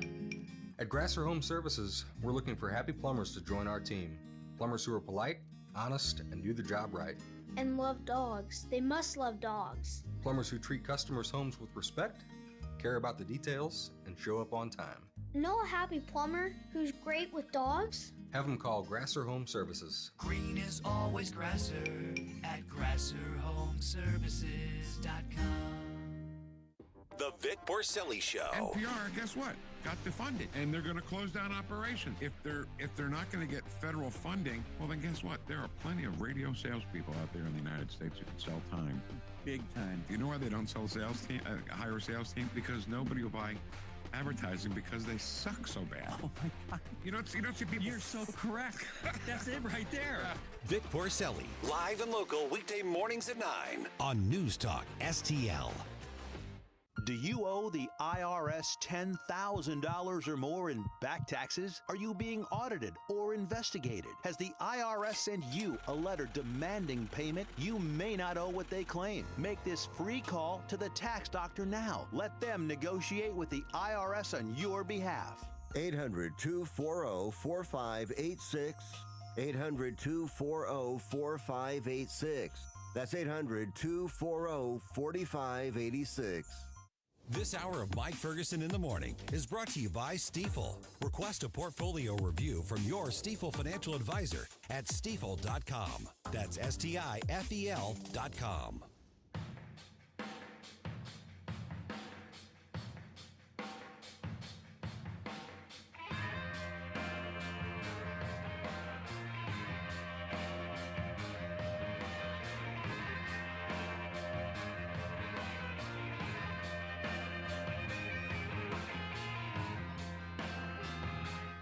Bill O'Reilly here. Check out the O'Reilly Update this afternoon at 3:45. Right now, it's back to Mike Ferguson in the morning on News Talk STL. All right, we got the protest escalating in Minnesota. They are spilling into the pews of churches now. That don't seem right. It only doesn't seem right, Susie, because it ain't right. Okay. Yeah. Well, there you go. But is it a sign of things to come? Is this a new tactic or playbook? I have one little glimmer of hope. Yeah. Okay. I want to find out why here in a minute. Also, another data center fight. This one's ramping up in the city. And one of the most effective pro-life groups in the region is hiring. I normally am not just going to be an ad for, hiring for organizations, but Reach is growing so fast because they're serving so many people and they're doing such great work. I want to give them a shout out on that. So if you're looking for work, I'm going to tell you what they're hiring for and how to get in touch with them. 6:49 right now. Let's go ahead and do a news dump. The Morning News Dump. Are you joking? Is this a joke? Listen, folks. The Morning News Dump. Okay, Trump administration planning to freeze visa processing for immigrants from 75 different countries. Now, these countries include Nigeria, Somalia, Russia, Afghanistan, among others. The policy is going to remain in place until the State Department completes a review of its screening and vetting procedures. On Fox's The Big Weekend Show, State Department spokesman Tommy Pigott, Tommy used to be on this show from time to time, way back in the day. He used to work for the RNC. Right. So Tommy Pigott says the policy covers two main points. Each visa decision is a national security decision. And fundamentally, visa security is border security. And he went on to say that one of the key points here is to vet out immigrants into the country who would likely go on to welfare, which makes a lot of sense to me. Yeah, there's people on the progressive left out there that would hear that and just be like, their heads would explode. Oh, sure. Yes. Yeah, without a doubt. But that's just common sense. I mean, when you stop and think about it, yeah. and I think there's people that are swayed emotionally on this issue that if you like slow down and ask them, okay, look at this. Do you want to import people who are going to be a net drain on the system? Yeah. Do you want that? We're not talking about asylum situations. We're talking about just people plain old immigrating. Yeah, what you can do it's a lot more efficient is donate to the ministry or the charity of your choice and go help them in their country. It's actually a lot cheaper. It is, and it's probably better for everybody. It is, but yes, without a doubt on that. All right, ICE operations, we're going to talk a lot about that because the whole Minnesota thing, Minneapolis thing, the tensions obviously escalating again. We'll get to the whole church thing in just a minute. Kristi Noem, DHS Secretary, was on CBS's Face the Nation saying the operations there are going to continue. They are not thinking about pulling out or pausing because of all the violent protesters. We literally have arrested and detained thousands of illegal criminals in Minnesota since President Trump came back into the White House. And I've never met a family that ever said, oh, I wish you would have left that rapist free. I wish you would have left that murderer on the streets. Okay, President Trump still saying he's thinking about invoking the Insurrection Act as well. I mean, just watching the news coverage in here and somebody may be asking, why hasn't he done it then? My guess is he's got Todd Blanche and Andrew Bailey and a whole bunch of people digging through to make it as lawsuit-proof as possible if he does. Yeah, 100% that is what's going on. Yeah. So we'll see what happens. I mean, who knows? We could have an announcement any day now. We'll see. You want to know what my glimmer of hope is? What's your glimmer of hope? The next 10 days are supposed to be brutally cold. Oh, yeah. So that's going to put a little bit of, now Minnesotans are a different breed. I mean, they may continue in the cold, but, some of us other Midwesterners are going to be a little bit less inclined to get out and protest in the bitter cold. I made a mistake on Friday. I got back home, and then I did my workout and did my shower, and then I needed to run a quick errand, and it was walking distance. By the time I got to where I was going, my hair was frozen. Uh-huh. You know what? Ask me why. Yeah, because it was cold out. And I'm an idiot sometimes. Okay. A group of far-left protesters, we're going to talk about this in a few minutes here. A group of far-left protesters storm a Minnesota church this weekend. So what appears to be a Black Lives Matter affiliated group calling themselves the Racial Justice Network invaded the city's church in Minneapolis during the worship service. Organizers say they targeted that church because one of their pastors, David Easterwood, also works in an ICE field office. Now, there is an ICE field manager in Minnesota by that name. DHS is not confirming or denying it's the same person, so I don't know if they got the right guy or not. I would like them to connect the dots for me. How is that? What is that? How is that racial justice? Yeah. How is protesting at a church? What's the connection? You're asking for logic. Okay. Well, we just talked about the head exploding thing. I try to keep my requests reasonable. I don't think that's unfair. Yeah, I mean, it's basically, any sort of immigration enforcement is racist? Yes, that's precisely part of the argument. Well, you know what? They should probably talk to President Obama about the, 400,000 people that he deported from the U.S. back in 2010. Mm-hmm. Let's have a conversation about that. Well, that's different. Racist. Something like that. Oh, man. All right. Okay. So amid the escalation, in the violence, in the protests and the clashes, Governor Josh Shapiro, Democratic governor of Pennsylvania, was on Fox's The Sunday Briefing to give his thoughts on that. I think it is critically important that we together, Democrats and Republicans, speak and act with moral clarity and say that type of violence has no place in our society. Not against me, President Trump, Charlie Kirk, Melissa Hortman in Minnesota, no one. Okay, so every word he said, I agree with there. 100%. And the chances of this actually happening right now on a scale of 1 to 10? 0%. Yeah. I wonder if Josh Shapiro is sitting there sort of secretly on, kind of grinning to himself saying, hey, you guys could have had me as the number 2 guy, and you chose that joker in Minnesota. Huh. You wonder if there's any Democrats who are thinking the same thing right now. Yeah. Or if they're circling the wagons because they don't want to admit they were wrong. Well, that's probably a big part of it, too. Yep. All right. Huge data center debate in the city now. Mm-hmm. A developer wants to convert the vacant armory into a $3 billion data center. Now, this has been an ongoing thing, and they've adjusted their plans, and the new one doesn't take as much energy, but still a crap ton of energy. There's been multiple citizen efforts to push back against that idea, so the new updated plans got to still be filed with the city and obviously approved before the project can move forward. I don't know what else you're going to do with the armory. I mean, it's not, you cannot have an attractive entertainment or tourist draw there. The armory proved that because what they built was pretty cool. I mean, I saw it. I never went. Yeah, I went there for the Battlehawks preseason party. So what all was it there? A whole thing of bars, a whole bunch of games, room for concerts. Right there was a massive thing on the inside, massive room. So kind of like the Foundry, only at the different look. Except replace the restaurants with what's that? Like an arcade? Well, it wasn't an arcade. What the big lawn games? What's the one? Yeah. Massive cornhole. And then table tennis and kind then of like Frankie Martin's Garden on the inside. Yeah. So it was a cool thing. And if it were located in St. Charles, it probably would have been really, really successful, but not there. I don't know what they're going to do with the building. Okay, religious people being asked about laws against sex change operations on children, and these results might surprise you. The poll comes from the Public Religion Research Institute, and it finds that white evangelical Protestants are the group most likely to support state laws barring children from undergoing such procedures in order to live as the opposite sex, 67%. But the numbers drop from there. Only 51% of white mainline Protestants favor bans on child sex change operations, as do 50% of white Catholics and 44% of black Protestants. Michael Harrington reporting. What are y'all teaching in your churches? Admittedly, I haven't been to one in a while. What are y'all teaching? Where the best case scenario is 1 out of 3 in the so-called conservative churches are against or don't support laws that ban this mutilation? My guess is that it has more to do with the political aspect of it than the actual process or idea. Oh, man. Okay. Our friends at Reach are hiring several positions, both medical and non-medical. If you want to get a list of that, go to outreachforlife.org/jobs, and you'll see the list of jobs they're hiring for, and it's easy to share that page.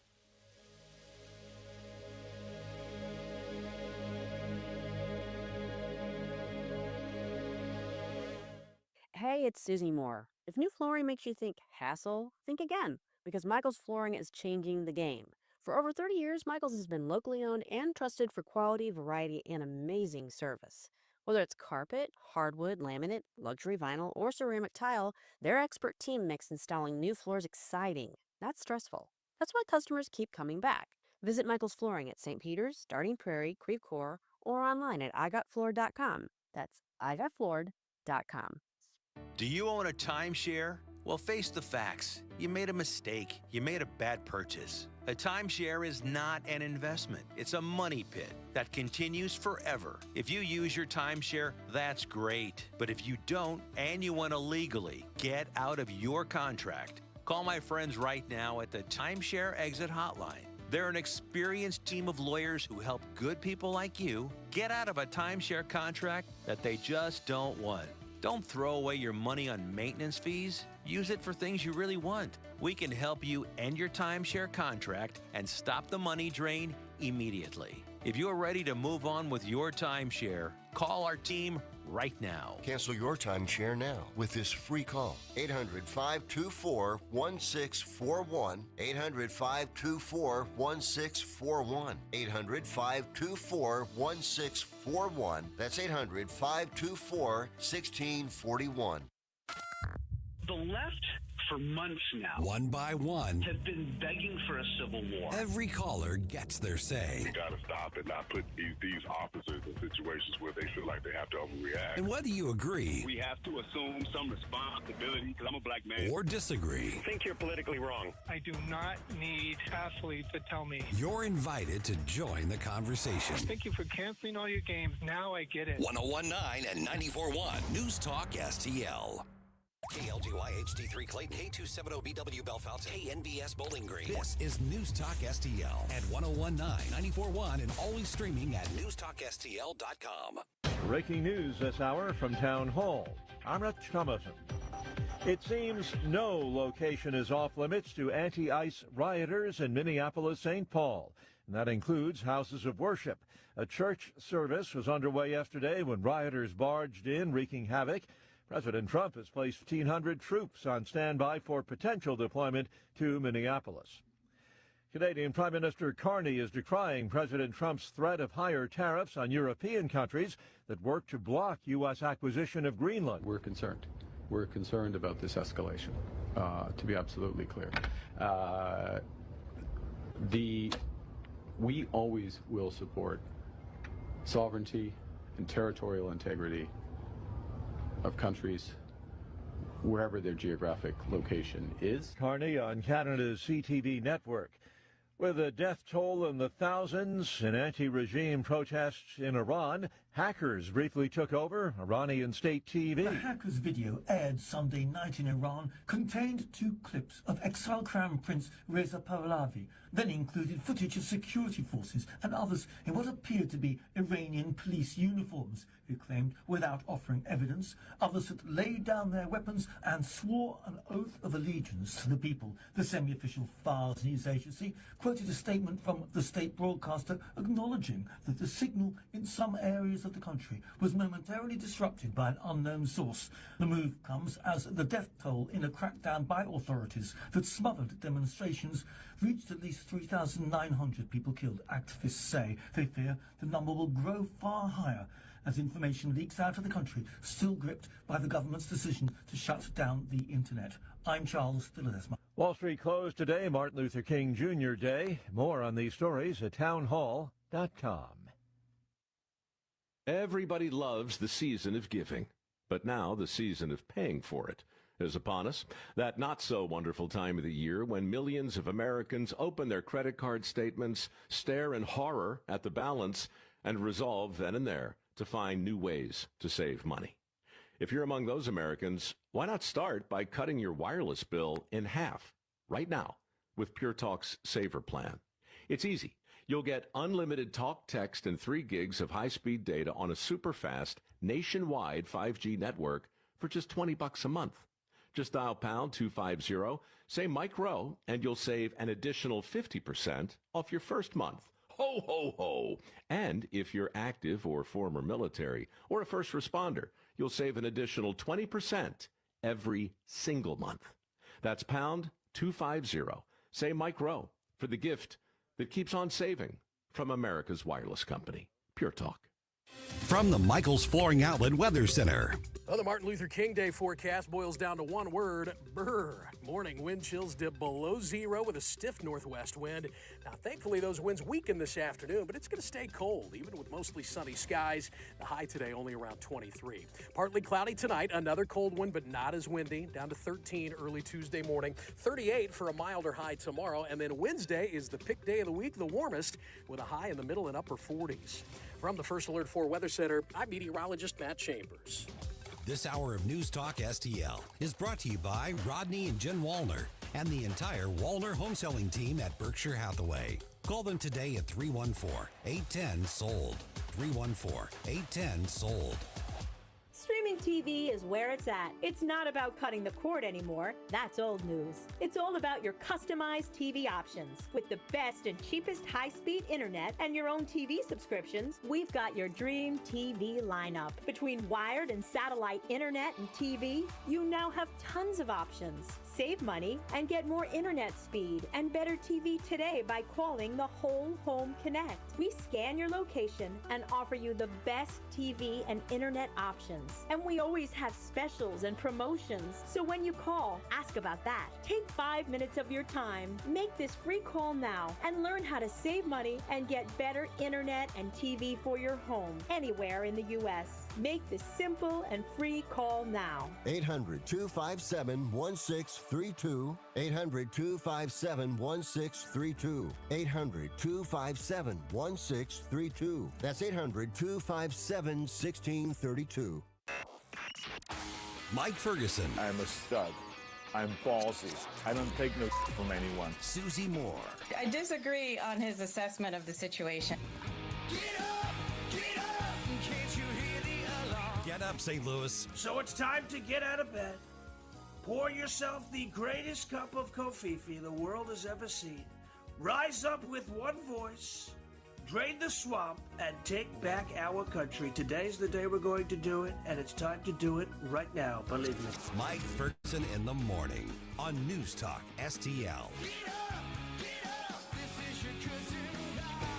Okay, here's the question I've got for you. Is your church, and I could expand this to maybe your nonprofit group or your activist group or whatever the case is. I mean, think, a pro-life organization, support group for, pregnancy centers, or you can talk about anything that you have. Are you ready for an invasion if leftist radicals decide they want to do that?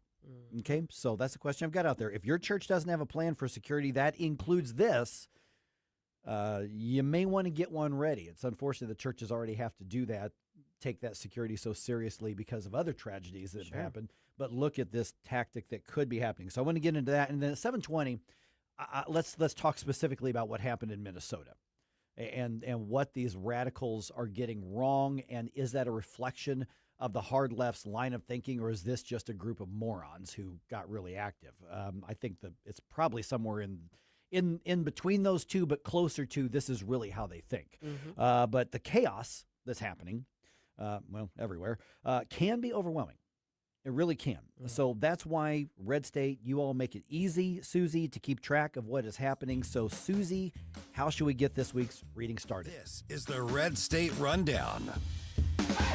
We should start the week off by going to redstate.com, where, of course, we are covering what's going on in Minnesota very thoroughly, in addition to other stuff going on in the world. But there's a couple of articles up I want to bring to your attention. One of them is a VIP from our friend Brad Slager. It's titled, "Does the Mounting Minnesota Fraud Scandal Explain the Curious Prominence of Some Minnesota Politicians?" it's asking some fair questions about how people like Ilhan Omar and Keith Ellison and Tim Walz have been so prominent in our national rhetoric, and whether or not there is some connection with all of the money. It's fair to ask those questions. Brad takes a look at it. I encourage you to check it out. Also regarding Minnesota, Nick Arama has a piece up titled "Watch Crazy Moment. Nick Schroer is allegedly robbed in Minneapolis. FBI is on it." I don't know if you guys saw this clip yesterday, but in the middle of all this, so Nick Schroer is one of the on-the-ground reporters, independent journalists, and he's got his window open, and a woman reaches in and grabs his $1,000 camera out of his hand and runs off with it. He jumps out of the car, chases her. She gets in her car. He's trying to get her out of the car. He ripped his hand up on the door handle of the car, trying to get it back. But, there's cameras everywhere. So, and the FBI responded and said, "We're on it." Was this in Minneapolis? It was in Minneapolis, where Minneapolis police are not on his side. Correct, but the FBI is on it. Yeah. And one last little article I do want to point out. This one is not about Minnesota necessarily, but U.S. Attorney Bill Asaley's perfect response to a Democratic rep who asked people to report ICE activity, also by Nick Arama. He was just pointing out that while this rep was advertising like a number you could call to report ICE activity, Asaley said, "Hey, your First Amendment right allows you to call and give them bad information too. So if you want to call that number and give inappropriate information, that's fine." Yeah. I'm just saying. There is nothing in the First Amendment that requires you to tell the truth. That's true. They're actually they're outside of the judicial process and outside of like hearings and stuff like that. Unless you're under oath, you're generally, you can be as questionable as you want on those things. Yeah, I mean, you don't want to commit defamation or correct. Yeah. I mean, you don't want to subject yourself to civil liability or criminal liability. But no, there's nothing that says if you want to use these hotlines to give them tips that may or may not be accurate, they're advertising them. Hey, listen, this is a tactic that the left has been using for a long time. Sure. Everything from reviews to calling the police, to whatever. So this part they brought on themselves. Well, let's talk about those tactics because at 7:20, I want to go into what happened in this Minneapolis church. Don Lemon trying to make himself relevant, and we're going to hear from some of the activists from inside that church, and we'll talk about that more specifically. I remember years and years ago when I was a member at a church in a different city. I was kind of on an ad hoc committee the pastor asked me to be on to meet with the sheriff's department at this meeting that they offered to churches all over that area to talk about church security. Now, this was before we even thought of the threat of like a church shooting or something like that. I mean, it was just basically they were saying, listen, things are getting bad.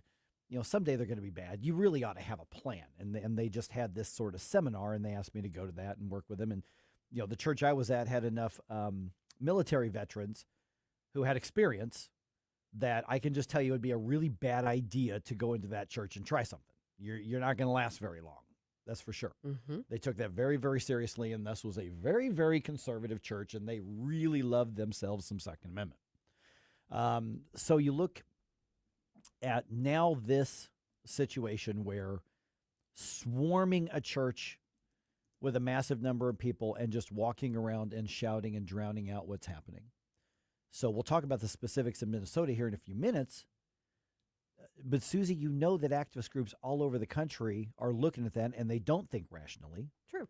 And they're looking at that and went, they couldn't do anything about it. Look at the comments.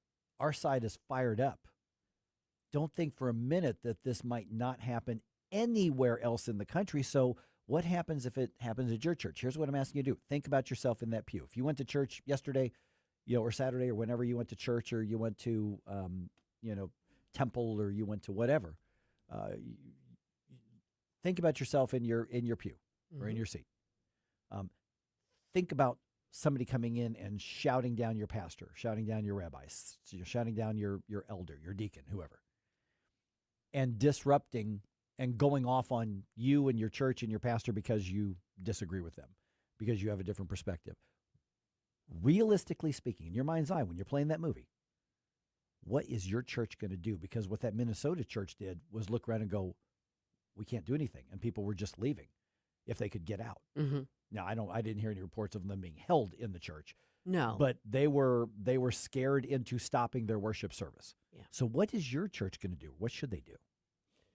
Yeah, I mean, I can't speak for my church, Sure. and most of the time when I attend now, it's online just because I work Sunday mornings, and I don't like going Saturdays.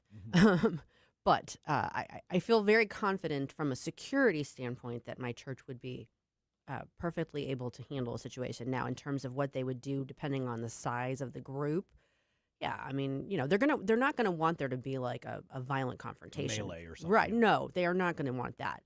But I feel fairly confident that they would address the situation in as firm a manner as possible, so that people were not prevented from worshiping. And I don't want to get into naming anything, but is your church a big church, a small Big. church? It is a big church. Very big, with multiple campuses. Okay, got it.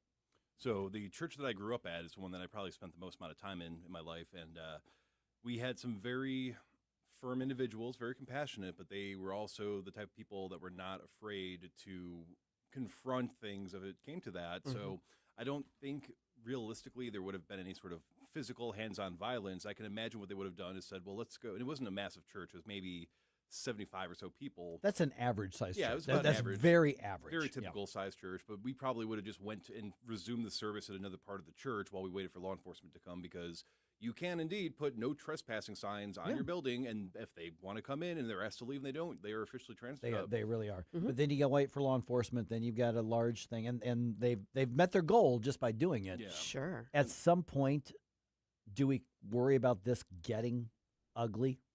Yeah. In one of these, It's already ugly, but really. But I mean, yeah. like you talk about, they wouldn't want hands-on violence, but at some point, is there another option if they say, "Ooh, this worked. We're going to push these people around"? Well, and I guess it depends, too, on what your mentality upon people engaging in active sin is. If you think that there's an opportunity to maybe incorporate them into the service and have a discussion, which is not what these individuals in this case did, versus I can guarantee you if they started to desecrate the communion altars or anything in the church, that's when you will start seeing citizens' arrests being made.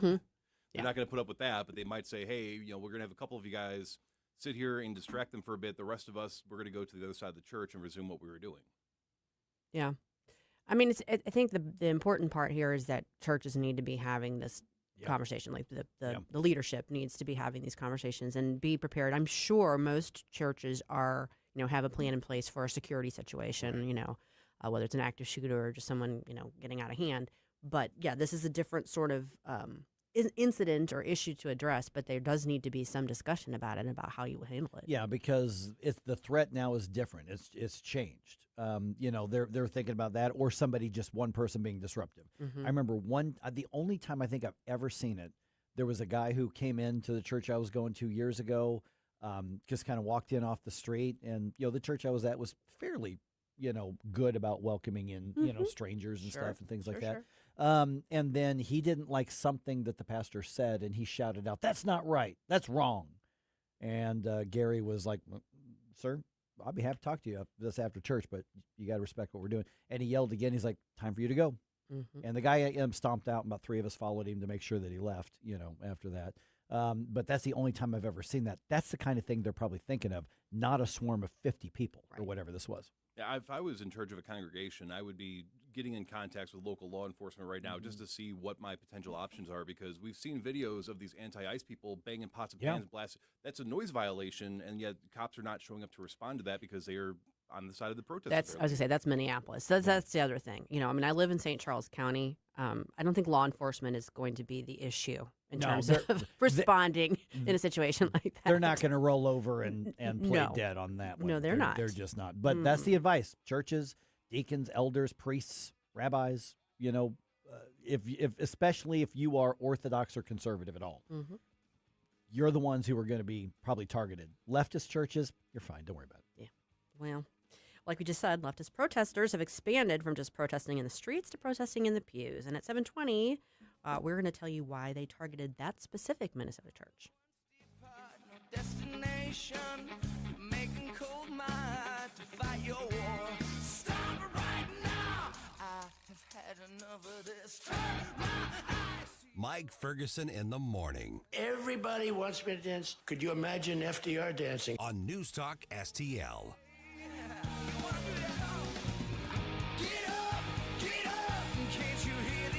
Columbo and Company. Join us every day for conversations with a wide variety of guests as we keep you informed and up to speed on all the important news and headlines you need to know. Live and local, weekdays at 2 on NewsTalkSTL. When water troubles strike, call the family you can trust. Tim Jones here for Ambassador Plumbing, serving our community since 2018 with 25 years of master plumbing expertise from Tim Morris and his hand-picked team. Whether it's a simple faucet repair or a complete bathroom remodel, if water runs to it or through it, they do it. From residential service calls to commercial to new construction, the folks at Ambassador are your neighbors treating you like family. Ambassador Plumbing, where faith meets craftsmanship. 636-383-6932 or ambassadorplumbing.com. That's ambassadorplumbing.com. Yo, this is Vic. Vic for Vets is proudly honoring our veterans. Every Wednesday at 11:05, you'll hear about that day's honoree and their incredible service to our country. Hi, it's Ken. You want to nominate a veteran? Send their name, service information, and story to me, Ken, at NewsTalkSTL.com. Brought to you by Alamo Military Collectibles, Gemini Wealth Group, and Heroes Care. Together, let's celebrate the heroes in our community. Vic for Vets, where honor meets gratitude. Hey, Columbo here for Rockwood Charcoal. Rockwood is made from 100% pure Missouri oak and hickory, so you're cooking with the best and supporting local industry and a local business all at once. There's over 100 area Rockwood retailers. Find yours at rockwoodcharcoal.com. Why leave your company's story to chance? In today's digital world, video content isn't just an option. It's essential for your success. At Blue Ocean Media Group, we've spent decades crafting compelling visual stories for businesses just like yours. From concept to completion, our award-winning team transforms your vision into powerful video content that connects with your audience and drives results. Don't trust your brand to amateurs. Partner with Blue Ocean Media Group. Visit blueoceanmediagroup.com today, and let's bring your story to life. This is 101.9 and 94.1. I have to tell you, if this is how they're going to behave, I'm rethinking my position. News Talk STL.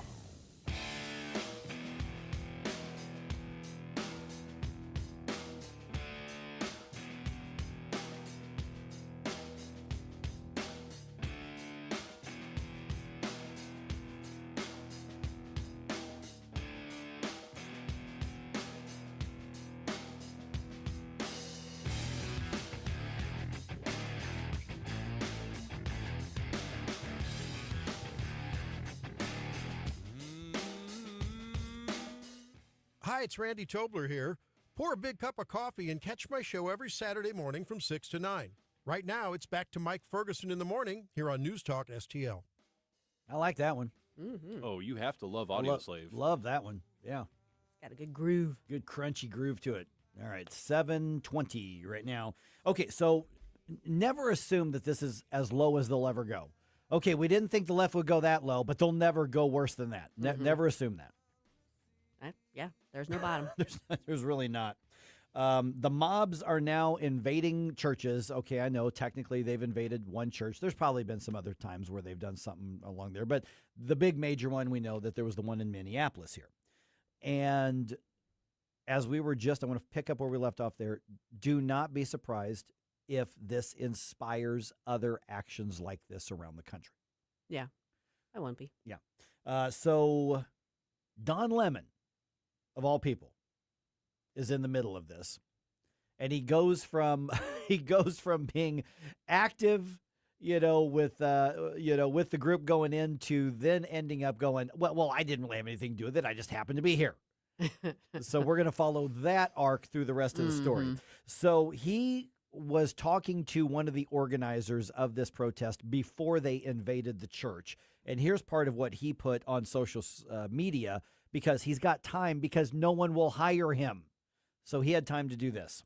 Tell us why you're doing this. This is Operation Pull Up, more of a clandestine operation. We show up somewhere that is a key location. They don't expect us to come there. And then we disrupt business as usual. So that's what we're about to go do right now.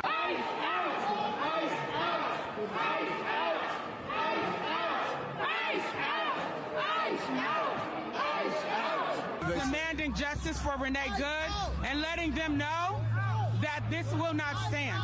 They cannot pretend to be a house of God while harboring someone who is directing ICE agents to wreak havoc upon our community and who killed Renee Good, who almost killed a 6-month-old baby. Enough is enough. I am a reverend on top of being a lawyer and an activist.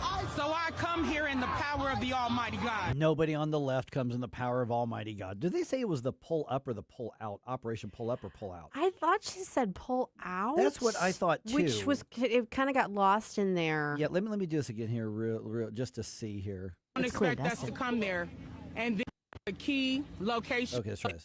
More of a clandestine operation. We show up. Tell us why you're doing this. This is Operation Pull Up, more of a.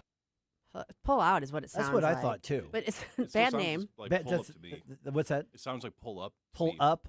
That's how it sounds. to Let's me. be generous and give the benefit of the doubt, because it sounded like pull out to me too, and I'm thinking you didn't connect with your marketing people on that. No, and it's clandestine. Yeah. I'm not sure that is exactly what I would call it. No, I don't think so at all. There, jeez. Yeah, and did you notice when they were yelling? The chant was "ice out," but it sounded like "ice, ice." So I was like, "Ice, ice, baby." Sorry. Yeah, I mean, what a bunch of hooey. It is, and Don Lemon trying to be the reporter on the scene. Mm-hmm. Don Lemon doesn't live in Minnesota. No. Yeah.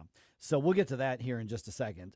So here's Don Lemon harassing what I believe is the senior pastor, not the one that's in question, because they targeted that church because one of the associate pastors has the same name as an ICE field like a field office supervisor. Mm-hmm. Now, it may be the same guy. I don't know. I can't find a confirmation of it.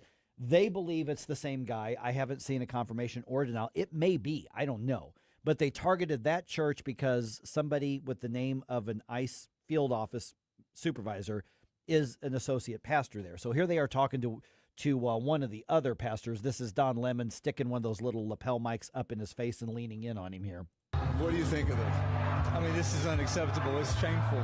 It's shameful to interrupt a public gathering of Christians in worship. So, but there were folks who will say, I have to take care of my flock. Okay, but listen, we live in there's a constitution in the First Amendment to freedom of speech and freedom to assemble and protest. We're here to worship. We're here to worship Jesus because that's the hope of these cities. That's the hope of the world is Jesus Christ. I want to be very respectful. Please don't push me, though. We're here to worship Jesus. Yes. That's why we're here. Yes. Okay, that's why we're here. Okay. That's what we're about. Don't you think Jesus would be understanding we're about and love these folks? We're about spreading the love of Jesus. But did you try to talk to them as a no Christian? one is willing to talk. Okay. I have to take care of my church and my family, so I asked that you actually would also leave. You know, which is worse, Don Lemon's stupidity or Don Lemon's arrogance? Why not both? Yeah, first of all, let's talk about the First Amendment thing. Well, they have a right to protest and assemble and gather and make their voice. There's a First Amendment to that, trying to confront the pastor with that. Who the pastor, by the way, clearly did not take the bait and start arguing with him over the First Amendment. Yeah.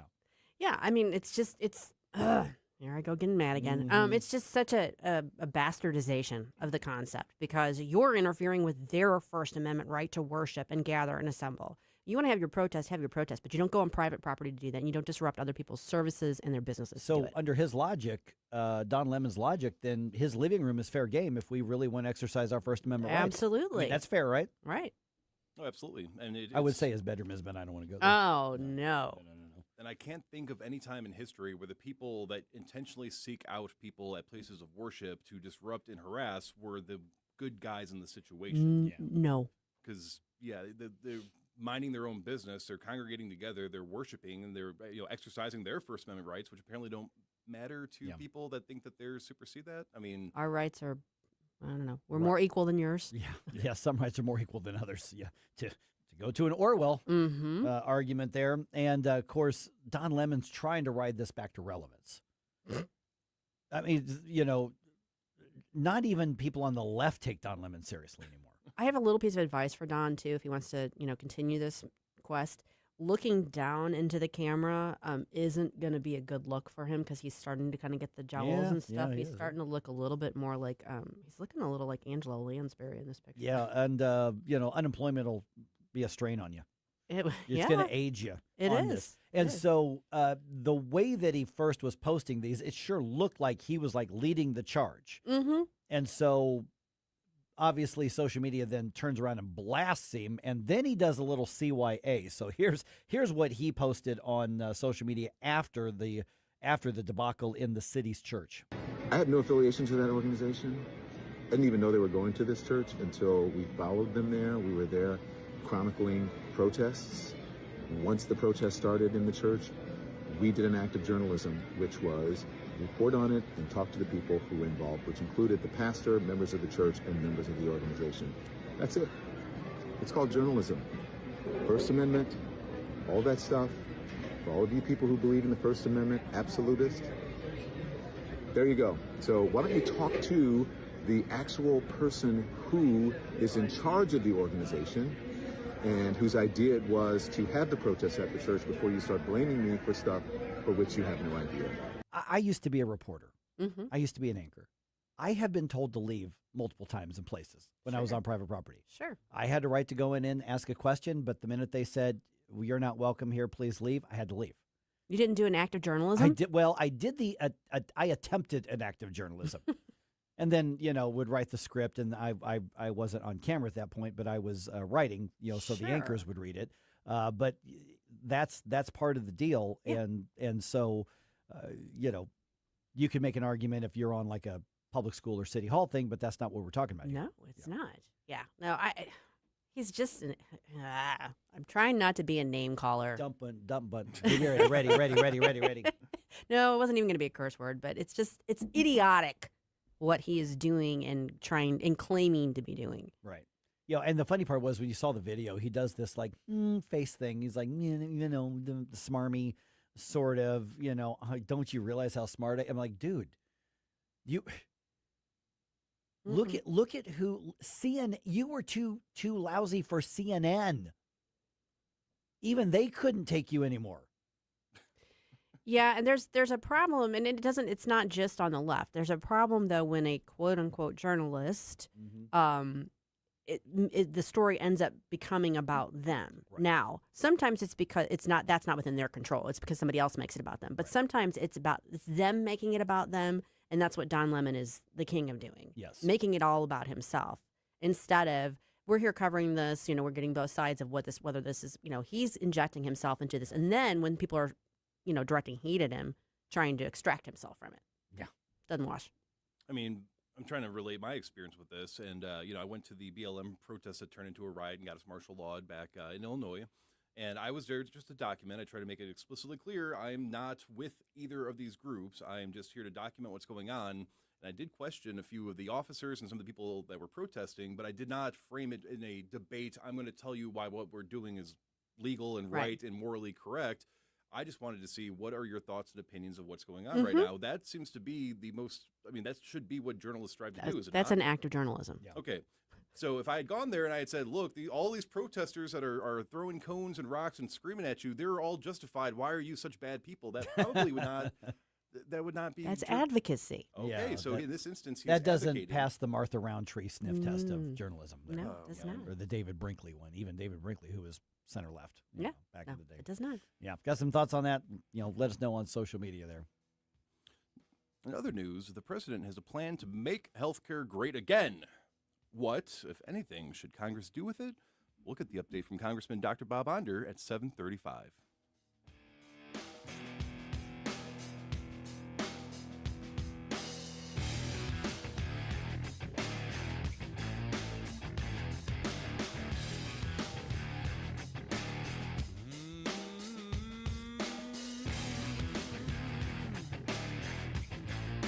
Mike Ferguson in the morning. Person, woman, man, camera, they say, that's amazing. On NewsTalk STL.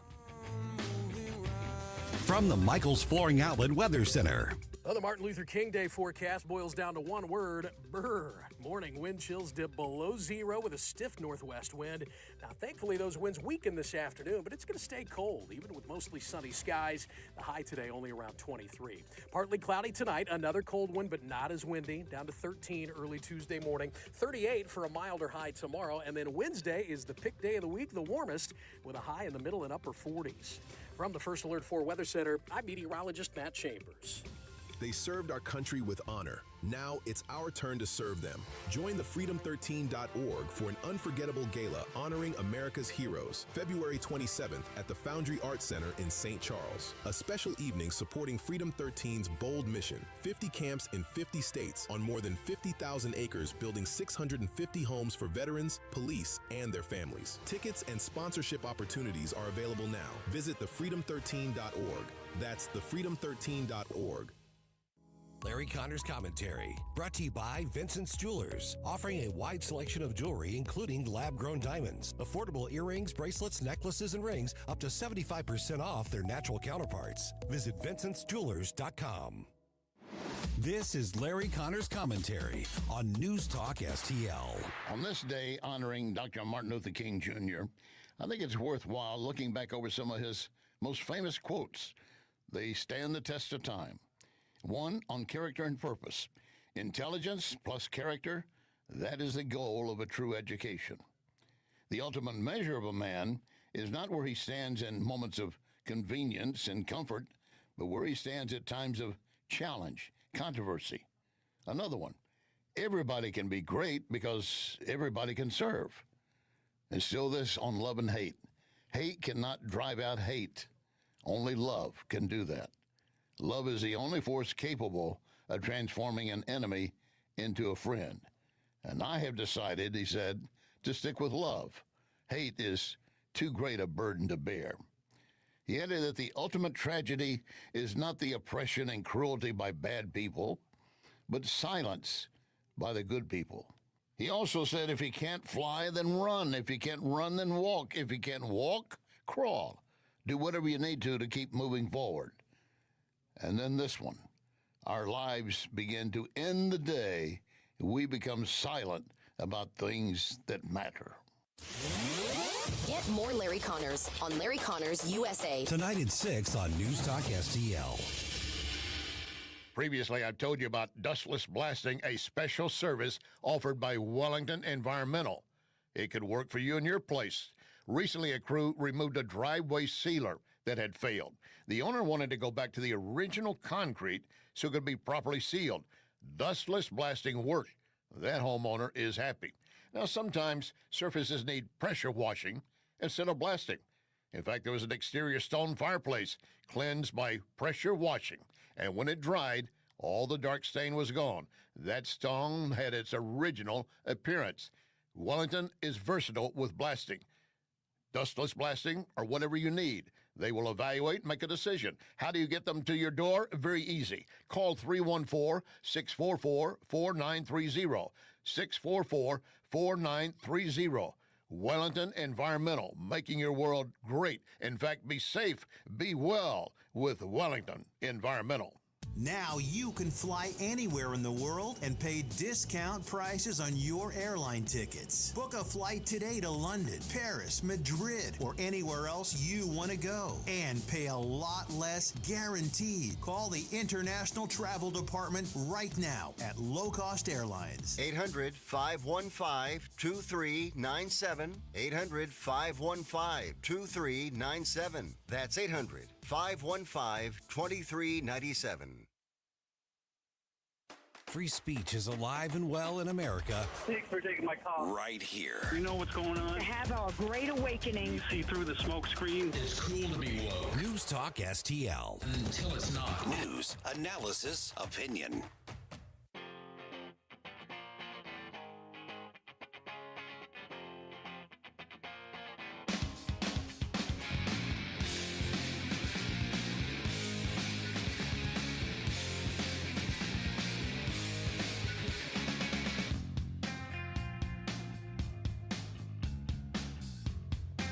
Hey, this is Carl Higbee, host of Frontline on Newsmax TV at 5 p.m. Eastern, and you're listening to Mike Ferguson in the morning on News Talk STL.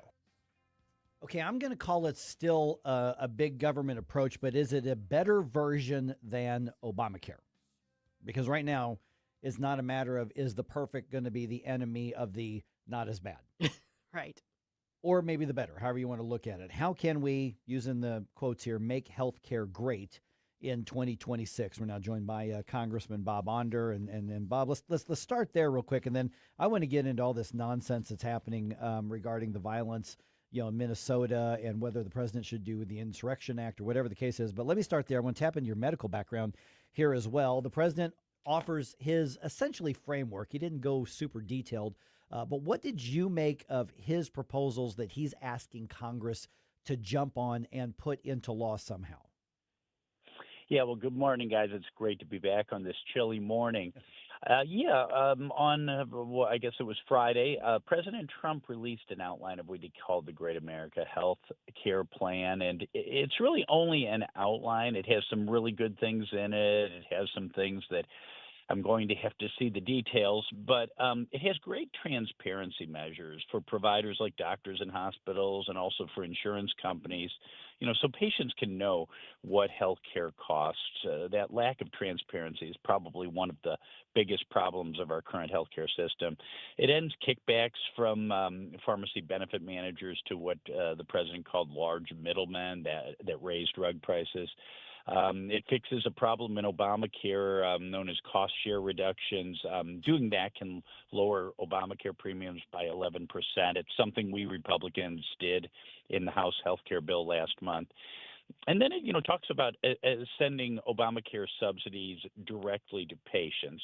Now, this would be really good if it sent the entire Obamacare subsidy, which right now is about 78% of premiums, to patients, and then provided market-based options so that patients could go and get better insurance. So I really need to know the details there. Look, the COVID-era subsidies, they have ended. And despite the apocalyptic predictions of lots of people going uninsured, the number of Obamacare policies issued is pretty minimal, down from 24 to 23 million policies, and we know a lot of those are fake people. They're fake enrollees, phantom enrollees. So I look forward to hearing the details. I think there's a lot we could do. I think the House healthcare bill that we passed last month did a lot of the good things that are in the president's outline. Morning, Bob. I'm looking forward to it. I know this is a big part of the ongoing discussion about appropriations, but there was a vote taken last week on a bill that you had an amendment that you supported, and I wanted to ask you about that. The National Endowment for Democracy, NED. Eli Crane had an amendment on one of the appropriations bills that would, I think, have either pulled the funding on that or at least subjected it to additional scrutiny, and you voted in favor of that, but that caused a little bit of a stir. Could you tell us a little bit more about that? Yeah, the National Endowment for Democracy is one of these Cold War era programs. The idea was to use, soft power, if you will, power of funding NGOs to kind of, if you will, propagandize in favor of the United States and against the Soviet Union. But unfortunately, the National Endowment for Democracy has evolved into just a massive left-wing NGO slush fund. It itself is not a government agency. It is a NGO or non-government organization that we have limited control over. And it's meddled in all sorts of things. It supported the Arab Spring. It meddled in Ukraine and supported corrupt politicians there. And more recently, it's been used to fund this international NGO that censored American conservatives and promote anti-Trump rhetoric. Trump's recommended budget that he submitted to Congress last year recommended zeroing out the National Endowment of Democracy, and I voted in favor of Congressman Crane's amendment, which would have zeroed it out as well. And, because of that and because of the UN Population Fund and the UN Global Pandemic Fund, I voted against that entire bill. So that was my first budget bill I voted against here in Congress. We're visiting with Congressman Bob Onder. Okay, let's talk about the nonsense that's happening in Minnesota, because the rest of the country and the rest of the radicals are watching that. Violence obviously escalating all over the place. Now we've got, protesters storming and commandeering churches. Should the president invoke the Insurrection Act? And if so, why? If not, what's the solution to get a handle on what's happening while still respecting the peaceful people's right to protest? Yeah, well, I think there's no question that the president would be justified in invoking the Insurrection Act. I mean, the Insurrection Act has been invoked over 40 times during our history. It began it was passed in 1792. It was used by George Washington to quell the Whiskey Rebellion as well as other disturbances. It was used 4 times by LBJ during the Civil Rights era. And it says pretty simply that the president can call up the military, quote, when the laws of the United States shall be opposed or execution thereof obstructed. And I'll tell you, if Minnesota and the Mayor Frey of Minneapolis and all the protesters, if they're not trying to obstruct our laws, I don't know what is. So to me, the question is not whether the president would be justified. The question is whether it's necessary or whether existing resources, whether ICE or others, are adequate. But yeah, it's just insane. Democrats, congressional Democrats are in on the act, calling ICE agents Nazi thugs, stormtroopers, saying their actions are illegal. And obviously Frey and Walz are very much opposing enforcement of our laws that have been on the books, by the way, for decades. And really, if the Democrats don't like the idea that we have immigration laws, if they want to sell open borders and letting criminal illegal aliens roam our streets to the American people, we have a democratic process to do that. But what they are doing is quite literally engaging in an insurrection. Bob, what role can Congress have in this? I know there's some oversight being either set up or explored in terms of both the fraud issue, and now I think we're getting into the issue with the immigration enforcement itself. But what additional steps do you think Congress can make to, help address the situation? Yeah. Well, I think one big thing we already did last summer in the One Big Beautiful Bill, we supplied the resources for ICE agents, for Customs and Border Patrol agents, for immigration judges, for detention centers, so that we can enforce immigration law, which was the mandate of President Trump and congressmen, including myself, last November 5th. But I think in many cases, the laws are already in place. It's just a matter of enforcing the laws. And we, through the power of appropriations, need to continue to let the Department of Homeland Security and the Justice Department and ICE enforce the law. So the biggest thing we could do is this week pass the appropriations bill that funds DHS and not put all sorts of straitjackets on ICE like the Democrats would. Look, I don't think many law enforcement officers have any problem with body cameras because that documents what you're doing and what the bad guys are doing. Saying that they can't wear masks so that they and their families can be doxxed and put in danger, that's a non-starter. Okay, we just got a minute or so left, Bob. You got an interesting week coming up. You're going to be part of the committee questioning Jack Smith over the whole Arctic frost thing, right? Oh, yes, I will. Yes, I will. Yeah, I mean, Jack Smith, of course, brought, 4 election interference and 37 classified document felony cases against the president of the United States. Absolutely specious grounds. And then Arctic frost, he subpoenaed dozens of conservative groups, conservative influencers, and about a dozen members of Congress phone records. And then, didn't tell those members of Congress. He tried to get a gag order against the president of our nominee for the president of the United States, Donald Trump. Nothing says defense of democracy like trying to censor and put your political opponents in prison. All right, Congressman Bob Onder, appreciate the update, and I think we're going to catch up again in a couple of weeks here. So best of luck to you in the entire mess that you're dealing with right now in Congress. Well, thank you. Have a great week. It's almost that time. Yes. Do tell me something good. Yes. Yeah. And one of the stories is a really sweet one about a couple that found love again in their 70s. Okay. And we're talking about that coming There's up. hope for you, Jerome. That's right.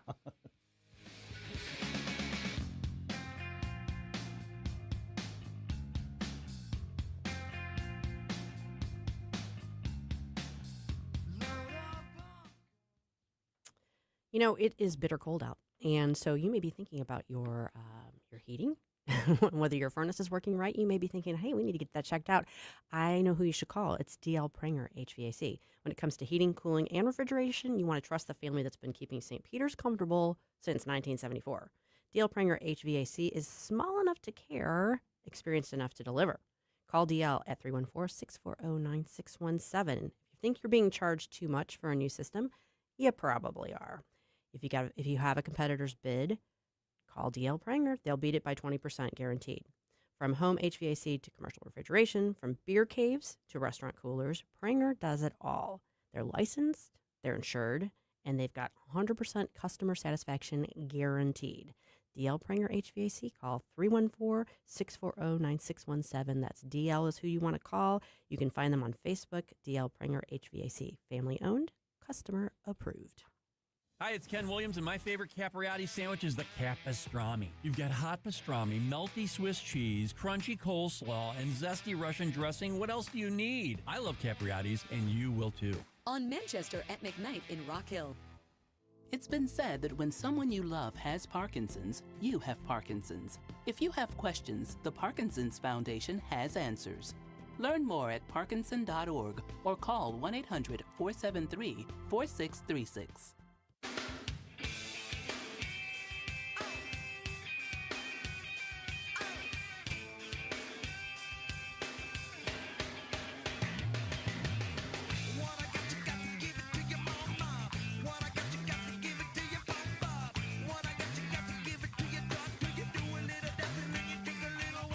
I'm Congressman Bob Onder, and you're listening to Mike Ferguson in the Morning on News Talk STL. We've actually had some feedback and conversations with a lot of people. It really is overwhelming sometimes. I mean, listen, we always have bad news. We've got a media that plays it up for rage bait and all that sort of stuff. We try to keep it real even keel here, but talk about the tough stuff. But you need a balance. You need a balanced diet for your brain, too. That's true. Not just for your body. So that means, Susie, can you tell me something good? Tell me something good. I can tell you several somethings good. Please. The first one, I alluded to this earlier. December lovers wed, proving it's lovelier the second time around. A newlywed couple is proving that it's never too late to find love. Dale Pitzenbarger and May Clemens, each 78, tied the knot at Four Seasons Barn in Cardington, Ohio on September 13th, less than 4 months after they first met. Having both lost their former spouses and swearing off dating, the couple never expected to open their hearts again. However, when their unexpected romance ignited earlier this year, they decided to let love back in and go all out on their wedding day. Wow. They were both so giddy from the beginning to the end, said the wedding photographer. She said they wanted the whole 9 yards for their wedding, so they did. They went all out with it, they included their closest friends and loved ones who likely didn't expect to be in a wedding party again, but happily accepted their roles as bridesmaids and groomsmen. They didn't want to cut back on anything because this was a day they'd both been dreaming about and a rare opportunity to have all of their families together.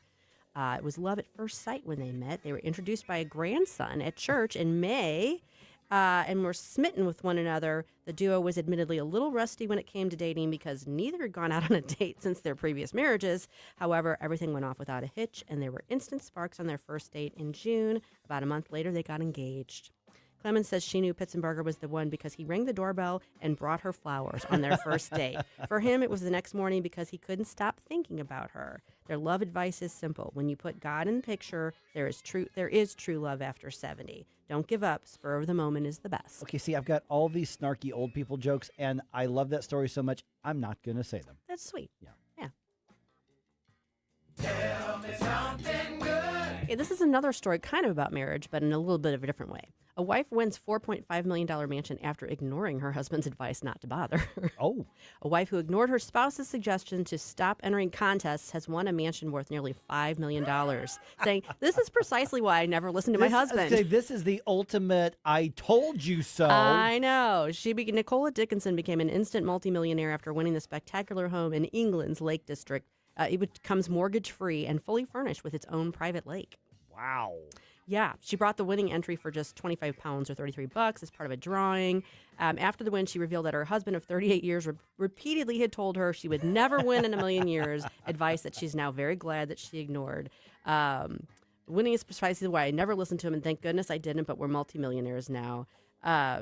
She was also given £250,000 in cash to help her settle in, and can choose to either live in the house, rent it out for supplementary income, or sell it whenever she wishes to become a multimillionaire. So you said it came furnished. Yeah. It came furnished with the sofa that the husband's going to be sleeping on. Yeah, exactly. Well, you know what? I think she's feeling a little bit more charitable towards him because she said he was joking. He was a little disappointed he didn't win the Porsche 911, but I reminded him that if he plays his cards right, I can afford to buy him one now, so he shouldn't be too upset.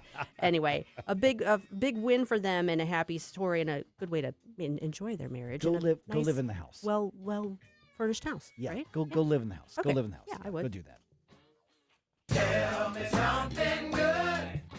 All right, just like after 9/11, the town of Gander shows up to help stranded airline passengers during an ice storm.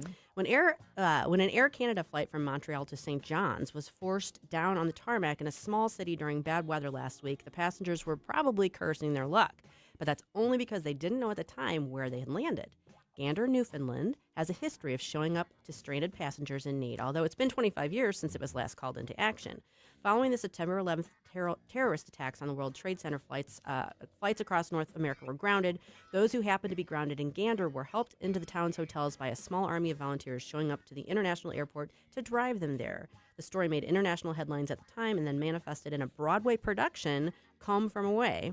Now, 25 years later, the people of Gander are living up to that reputation. The flight to St. John's was grounded due to freezing rain across its Ottawa flight path, and after spending more than an hour on the tarmac, the passengers were told that they would be staying in Gander. With only a small number of taxis at the airport, the assistant manager of Quality Hotel and Suites posted on the Gander Connect Facebook page that once again, their countrymen needed them. Locals were coming out in their cars and taxis that weren't being used to come and shuttle us to the hotel.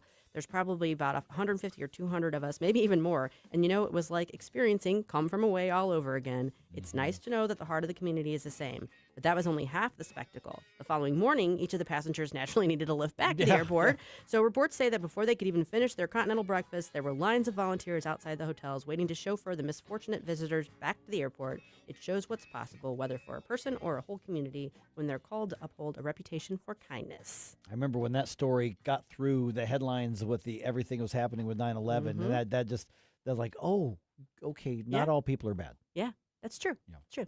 Thank you, people of Gander. Tell me something good. And now it's time for the national days. Love these. Today's Monday. It's Imagination Day. Just being creative, imagination. It's Martin Luther King Jr. Day, of course. And it's Popcorn Day. You can't go wrong with popcorn. Do you have a favorite flavor?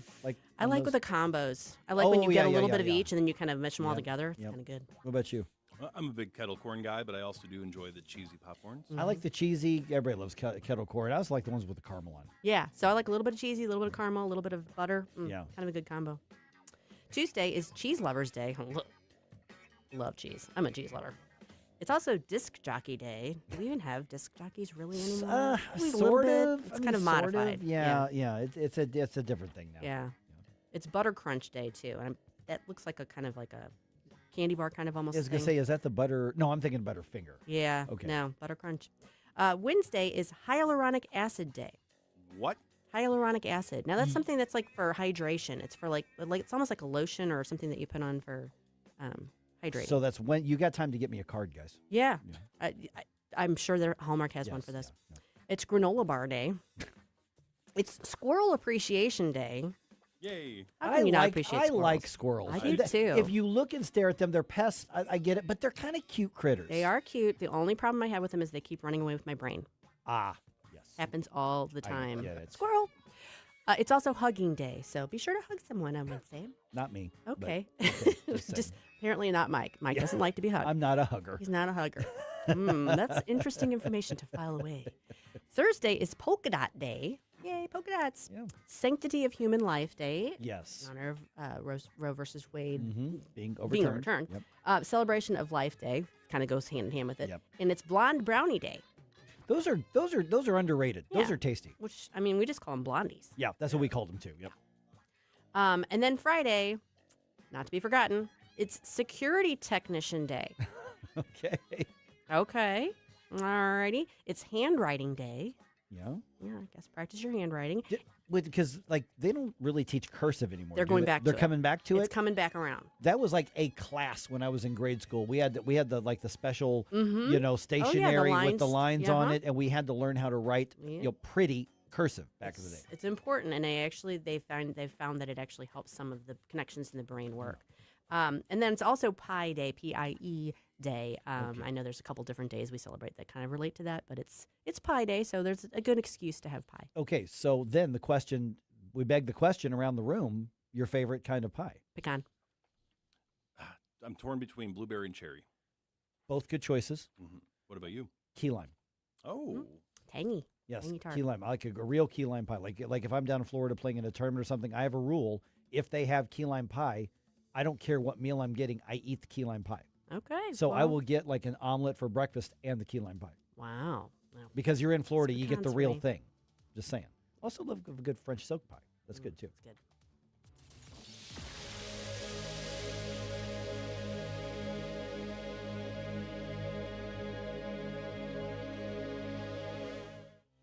Hi, this is Mark Harder with RE/MAX Results, the region's largest RE/MAX real estate brokerage. It is cold outside, but the real estate market is hot. This is a great time to buy or sell a home. Interest rates are also declining, which gives you more buying power. Someday is not a day on the calendar, but today is. Call me at 314-852-8933 for a free custom home buying plan. 314-852-8933.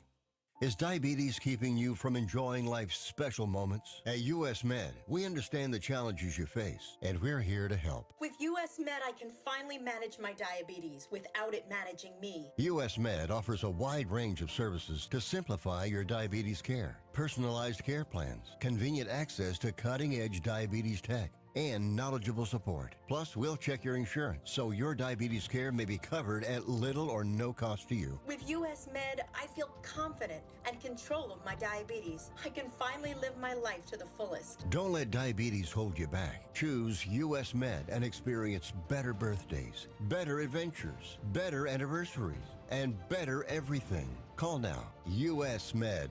Better service, better care. 800-515-2380. 800-515-2380. 800-515-2380. That's 800-515-2380. I am an atheist. I really am a liberal, but I'm also a conservative. No matter your side, I'm a Democrat. I'm just a bit angry, frustrated conservative. no matter your inclination, I'm probably a liberal, maybe more in the middle. we are here for your place to talk about it. I'm the progressive liberal Democrat that you said is afraid to call you. St. Louis is #1 for conservative talk. I'm sure we'll have a robust conversation. News Talk STL. KLGY HD3 Clayton, K270BW Bellefontaine, KNBS Bowling Green. This is News Talk STL at 1019, 94.1, and always streaming at NewsTalkSTL.com. Breaking news this hour from Town Hall. I'm Rich Thomason. An emergency summit is on tap for the European Union later this week as nations that don't support President Trump's plan for Greenland face the threat of higher U.S. tariffs. British Prime Minister Keir Starmer calls Mr. Trump's threat of tariffs completely wrong. Prime Minister Starmer contends a trade war is in no one's interest. Mr. Starmer also emphasizes Britain's support for Greenland and Denmark's right to decide the Arctic island's future. The British leader has worked to maintain a strong relationship with President Trump, highlighting the importance of the UK-US partnership. But Mr. Starmer insists this doesn't mean ignoring differences. Correspondent Andrew Stewart. Half dozen additional countries say they have been invited to sign on to a new project championed by President Trump. Hungary, India, Jordan, Greece, Cyprus, and Pakistan say Sunday that they've received invitations to join President Donald Trump's Board of Peace, a new body of world leaders meant to oversee the next steps for Gaza and possibly the globe. A $1 billion contribution would secure permanent membership on the board and help pay for rebuilding Gaza. Otherwise, no contribution would mean a 3-year appointment for a country. Hungary's foreign minister says Prime Minister Viktor Orban has already accepted the invitation. Already invited were Canada, Turkey, Egypt, Paraguay, Argentina, and Albania. I'm Donna Warder. President Trump has placed 1,500 troops on standby for potential deployment to Minneapolis. The mission would be to quell anti-ICE rioting. Minneapolis Mayor Jacob Fry says sending additional active duty soldiers to Minnesota is ridiculous as well as unconstitutional. U.S. financial markets, including Wall Street, closed today, Martin Luther King Jr. Day, which is a federal holiday. More on these stories at townhall.com. Listen carefully. This isn't noise. It's not hype. Silver is moving. And when silver moves, it moves quickly and without warning. Smart investors already know this. Most people don't until it's too late. Call Advantage Gold at 800-900-8000 to get your free gold and silver rollover kit, a $49 value just for calling. History is clear. When the gold to silver ratio tightens, silver doesn't creep higher, it explodes, often outperforming gold by multiples. Right now, most Americans remain dramatically underallocated to precious metals, even as central banks around the world are aggressively increasing their gold reserves. History shows precious metals have performed best when interest rates move lower while inflation stays above target. You don't need perfect timing. You need to be in position before the move finishes. Call 800-900-8000 now. Find out about a tax and penalty-free rollover in 2026. Consult your financial advisor before investing. Call 800-900-8000 now. That's 800-900-8000. From the Michaels Flooring Outlet Weather Center. Well, the Martin Luther King Day forecast boils down to one word, brr. Morning wind chills dip below zero with a stiff northwest wind. Now, thankfully, those winds weaken this afternoon, but it's going to stay cold, even with mostly sunny skies. The high today only around 23. Partly cloudy tonight, another cold one, but not as windy, down to 13 early Tuesday morning. 38 for a milder high tomorrow, and then Wednesday is the pick day of the week, the warmest, with a high in the middle and upper 40s. From the First Alert 4 Weather Center, I'm meteorologist Matt Chambers. This hour of News Talk STL is brought to you by Stifel, serving investors for over 130 years. Contact your Stifel financial advisor at stifel.com. That's STIFEL.com. If you turned 65 recently like me, it's important you find a Medicare Advantage plan that gives you the coverage you're looking for. But finding one can be difficult. The best thing I did, and I suggest you do the same, is call a licensed insurance agent and let them walk you through your Medicare Advantage plan options. There are so many benefits you have access to, so make the call now and let the representatives explain everything to you. Our licensed insurance agents can offer you a variety of Medicare Advantage plans. Plus, the call is free, the information is free, and there's no obligation to enroll. We're here to make it easy for you to select a Medicare Advantage plan that may work for your needs. Finding a Medicare Advantage plan can be easy if you do what I did. Make a quick call right now to learn more. Thank you. 800-439-7851. 800-439-7851. 800-439-7851. That's 800-439-7851. Mike Ferguson. Is there anything in your life that is not Trauma Olympics? Susie Moore. Get out of here and stop playing victim. Get up, St. Louis. There's no crying in baseball. Mike Ferguson in the morning on News Talk STL. All right, well, there's no slow start to this week, that's for sure. Oh, absolutely not. Yeah, let me just address that here real quick, because I really think, and Jerome's heard me drone on about this both on the air and off the air. I think it's really tempting to get fatigued and overwhelmed by everything that's going on because there's so much evil that's happening. That is not the state of the entire world. That's just what media focuses on for clicks and listens and views and things like that. Yes, we're going to cover the tough stuff, but understand we're going to keep this in balance as well. We are going to talk about the church being commandeered we're going to talk about that stuff, but I get it. I trust me, I get it. So just understand is that we're not going to exploit that and try to manipulate you, because there's a lot of media, including some conservative media, that does do that. Just want to put that out there. All right, protests escalate in Minnesota. Could this be a playbook for future activism, even around here possibly? And we got another data center fight. This one's ramping up in the city. And some of our friends at one of the most effective pro-life groups in the region, they are hiring. We will tell you how to connect with them if you want to send them your LinkedIn or these old-fashioned things called resumes. It is 8:06 right now. Let's go ahead and dump some news on you.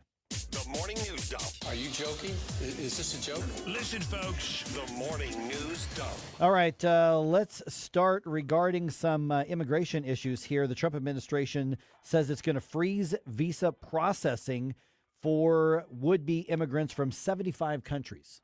That's a lot of countries. Oh, my. I mean, there's only, 400 and some odd countries around the world as it is. So 75 countries, and that includes Russia, it includes Afghanistan, includes Nigeria, and also includes Somalia. The policy is going to remain in place. The freezing policy is going to remain in place until the State Department completes a review of its screening and vetting procedures. Tommy Pigott from the State Department was on Fox's The Big Weekend show. Each visa decision is a national security decision. And fundamentally, visa security is border security. And the Trump administration says what they're really looking for, among other things, in addition to possible national security threats, is are the people applying for a visa likely to end up on some sort of welfare program?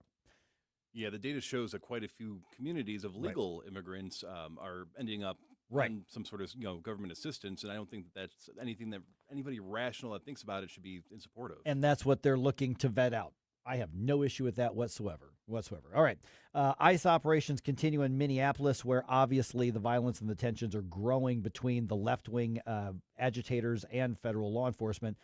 DHS Secretary Kristi Noem was on Face the Nation on CBS. We literally have arrested and detained thousands of illegal criminals in Minnesota since President Trump came back into the White House. And I've never met a family that ever said, oh, I wish you would have left that rapist free. I wish you would have left that murderer on the streets. President Trump still threatening to invoke the Insurrection Act if the local police do not step up and start getting control of their own streets.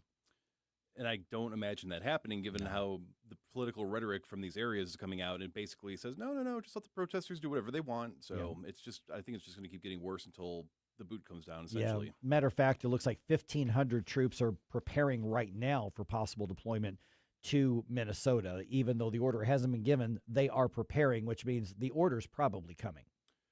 Yeah, and I mean, I understand sometimes that this might be necessary in some instances, but I just don't like it. I don't like it. I don't like it either. But it may be necessary. Yeah.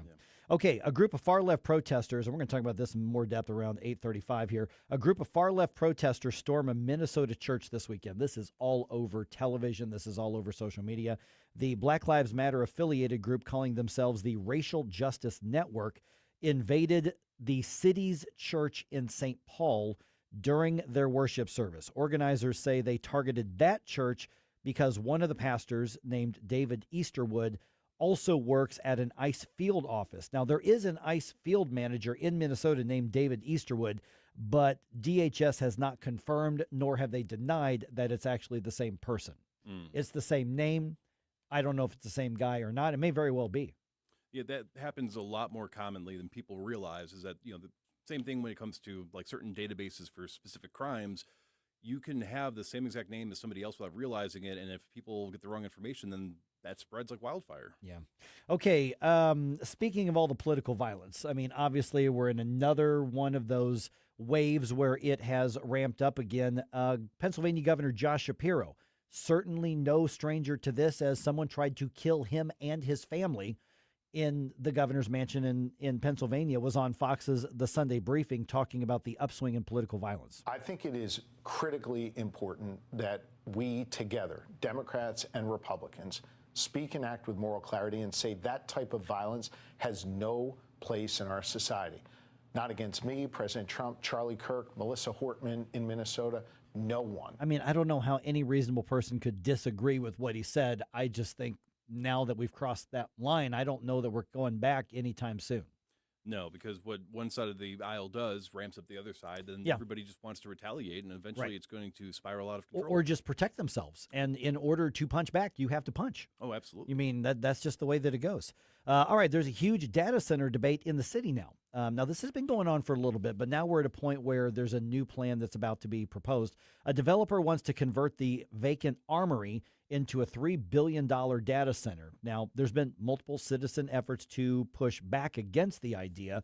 An updated plan is going to have to be filed with the city and approved, obviously, before the project can move forward. And, here's the thing, is downtown advocates, they really want the armory, which is right literally across the highway, underneath the highway, from the foundry. And the foundry's so far hanging on to being busy and successful.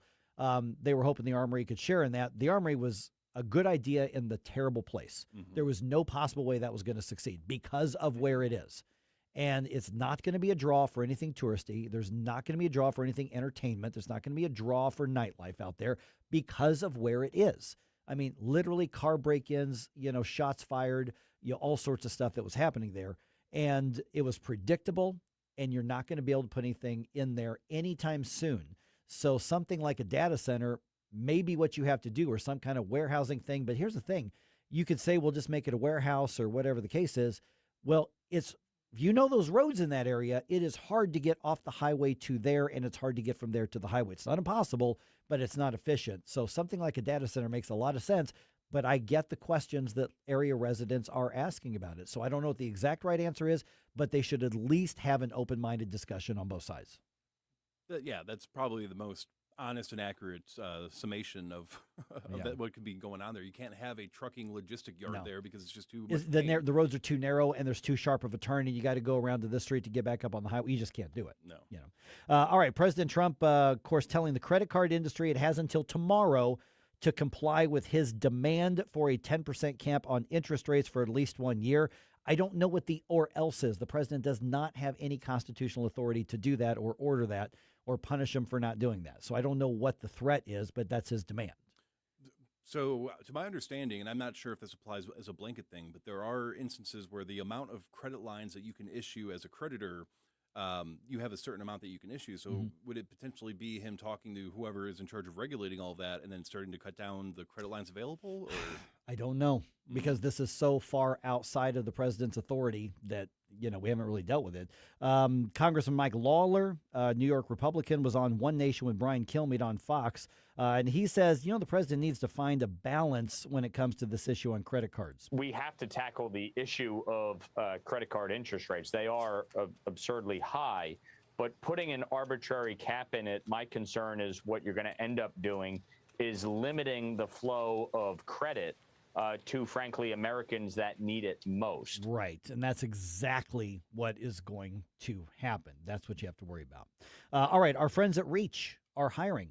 Reach Reproductive Health, as you, I'm sure, know, is a pro-life pregnancy resource center. They need to fill both some medical and some administrative openings as they continue to grow, and their growth has been phenomenal. They are already saving lives. Among the positions open right now are nurse managers in both their Bridgeton and St. Peter's locations, also an office administrator, a location manager, and a patient advocate are among the jobs that they're looking to hire right now. You can learn more at outreachforlife.org/jobs. Very easy to remember. outreachforlife.org/jobs. All right, the Blues took a beating in Edmonton Sunday night. They lost 5-0. Oh, man. Oilers found the net 3 times in the first period, and they found it 1 time each in the other 2 periods. Road trip continues for the Blues. They will take on the Jets Tuesday night.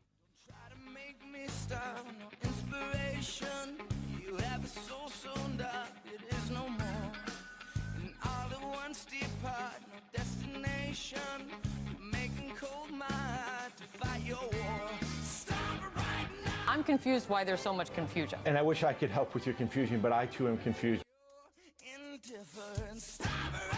Hey, folks. folks. Jamie Allman here for Newstedter's Fine Jewelry right there at Doherty Ferry and Big Bend. WowDiamonds.com. It's Wow Diamonds for a reason. These are beautiful lab-grown diamonds. They are gorgeous. They will blind you when you walk in and see them, but that's a good thing.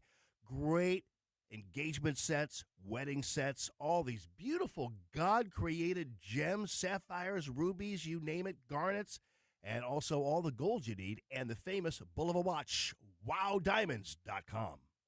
News Talk STL is proud to have Doug Voss of Safe Bunny Radio as part of our lineup each week. Doug has been a staple on the St. Louis radio airways for many years as one of the leading financial experts in the area. You can now hear Doug and Safe Bunny Radio every weekend on News Talk STL. But in case you miss anything, you can check it all out at DougVossSafeBunnyRadio.com. What else do our listeners need to know, Doug? Simply put, I focus on helping pre-retirees and retirees build, preserve, and protect retirement assets, and I've been helping my clients solve their insurance and financial needs for the past 33 years. I also strive to educate my clients on how to prepare for retirement, minimize the impact of market volatility on their assets, and deal with the challenges of increased longevity. Call me today at 844-676-SAFE. That's 844-676-7233. Doug Voss is a registered representative. Securities offered through DHL Securities, LLLP.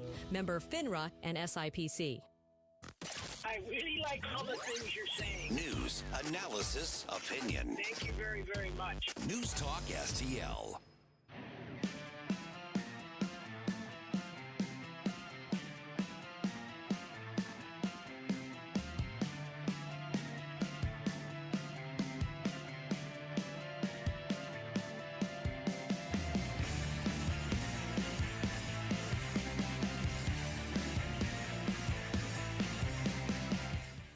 Good morning, Missouri. It's your boy, Joe Pags. I'll talk to you tonight at 10. But right now, let's get back to Mike Ferguson in the morning. All right, the Missouri legislative session now in full swing. So how should conservatives look at the start? Because right now we're looking at, okay, we're off the blocks. How's it going? We got enough time now under our belt for this year to see kind of how the vibe is on there. And Nick Schroer is going to update us on that, and he joins us right now, State Senator Nick Schroer.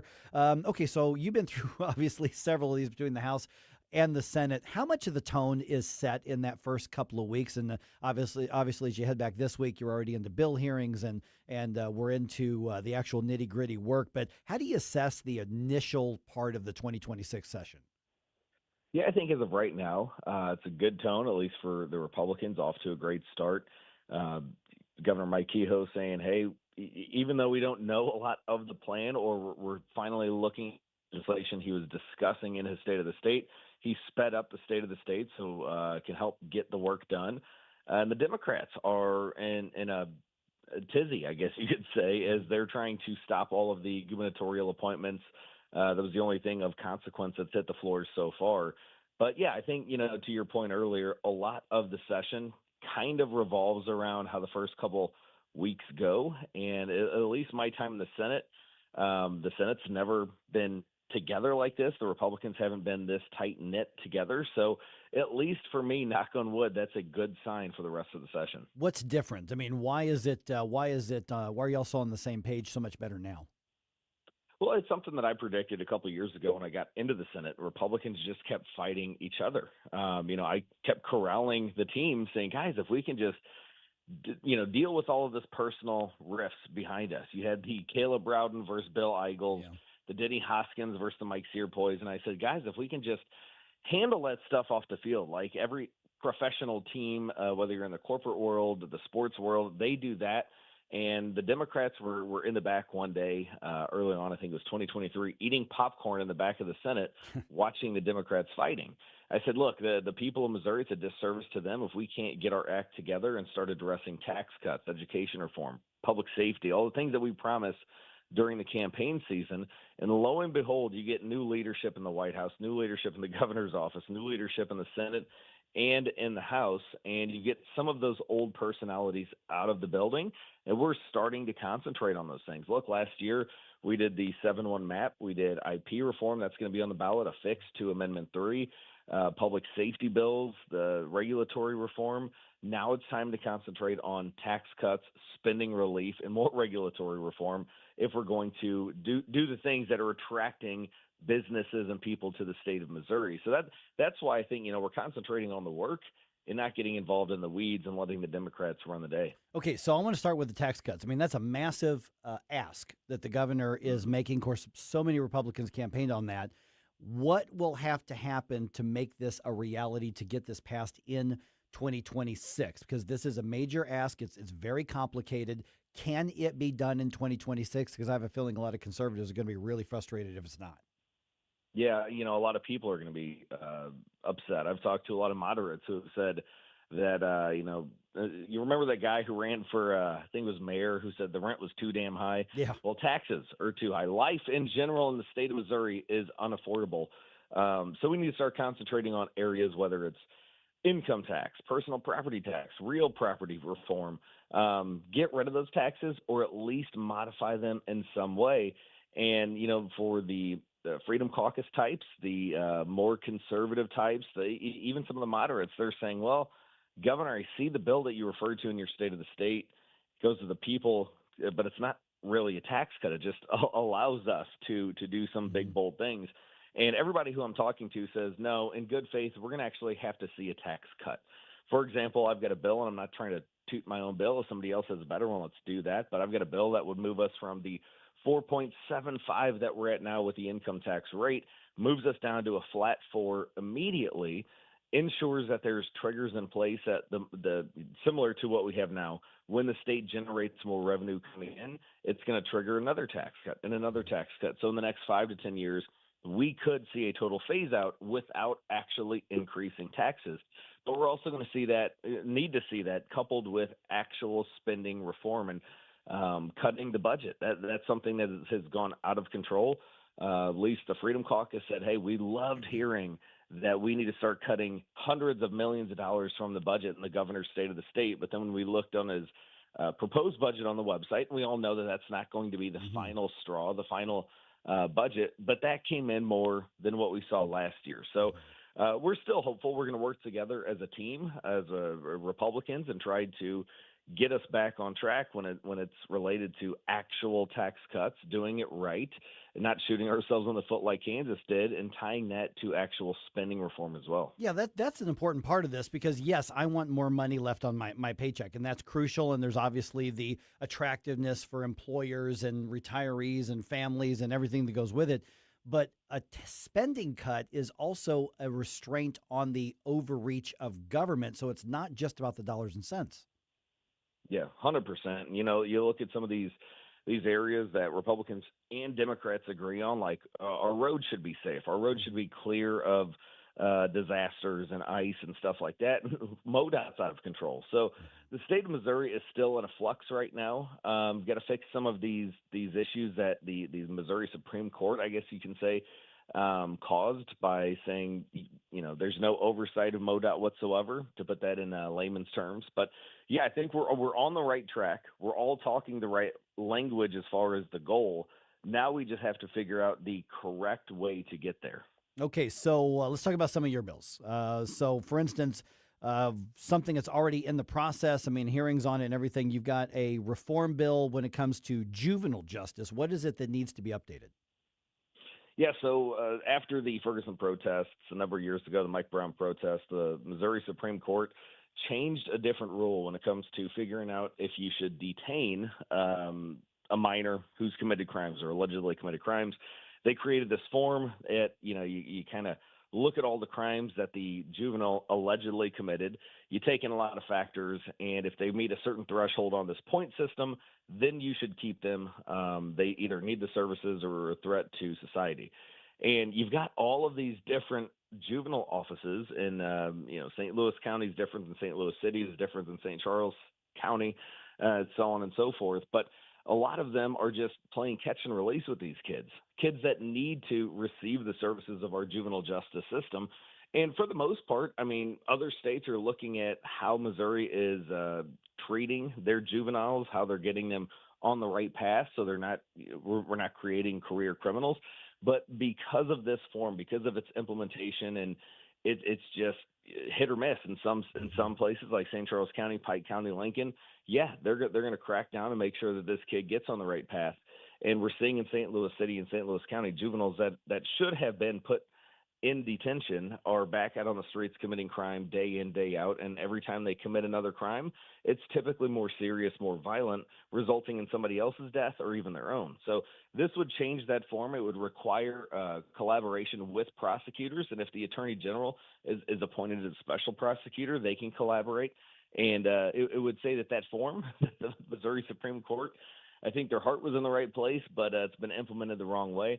That's not going to be mandatory. And we're going to look at a compilation of all of the crimes instead of what some of these juvenile officers are doing, looking at just one. For example, kid breaks into 15 cars, steals jewelry, steals money, steals a gun. Some of these places are only looking at one of those crimes and not putting them all together. Mm-hmm. All right, we're visiting with State Senator Nick Schroer. Of course, you can hear him every weekend here on News Talk STL. I'd list a show, but just listen. He's on throughout the entire weekend here. So much going on. All right, so let's talk about, you mentioned the Freedom Caucus as well. You've got basically 5 points to your agenda for this year. Is any part of this lacking, or does the legislature seem willing to look at everything that the Freedom Caucus says, hey, this should be a priority? I think as of right now, we're seeing bills moving in the House, bills moving in the Senate, and parts of the governor's agenda that mesh with what we're calling for. For example, making Missouri more affordable again. Well, of course, we need tax cuts. We need spending relief as well. And those are things that the governor mentioned in his State of the State, and we've seen year in and year out in the state of Missouri. If the governor says, if the leader of the party leader of the state says, hey, we're going to have to jump, you typically have a bunch of legislators saying, okay, how high? It's kind of like that old Nancy Pelosi thing with the Affordable Care Act that, we'll find out what's in it once we pass it. There, unfortunately, are a lot of legislators that will just take the lead rather than getting in to the nitty-gritty of each piece of legislation. So we're hopeful for that. We're hopeful that the governor leadership and House leadership and the Senate are talking about some of these huge things that the Missouri Freedom Caucus is saying we need to address these if we're going to move the state in the right direction, move towards a more limited government that's going to be attractive for other people to move here and to ensure that our kids aren't going to want to move to Tennessee or Florida, one of these other states that don't have income tax cuts. So making Missouri healthy again. We've got a bill coming up just Wednesday that's dealing with Lyme disease eradication. It's a bill of mine. I haven't said it on this network yet, but I was diagnosed last year with Lyme disease. My wife was diagnosed several years before that, and trying to find treatment, trying to find options, heck, even trying to find testing. It's a headache. And we're seeing even the Trump administration, RFK, is trying to collaborate with a bunch of the states to address this the right way. So we've got a bill coming up Wednesday at 10:30. I've showed everything on social media, links to the bill, when the bill is going to be heard on Wednesday. And if anybody can share their story in person and testify, that's incredible. If you can't, send your information to nick@nickschroer.com.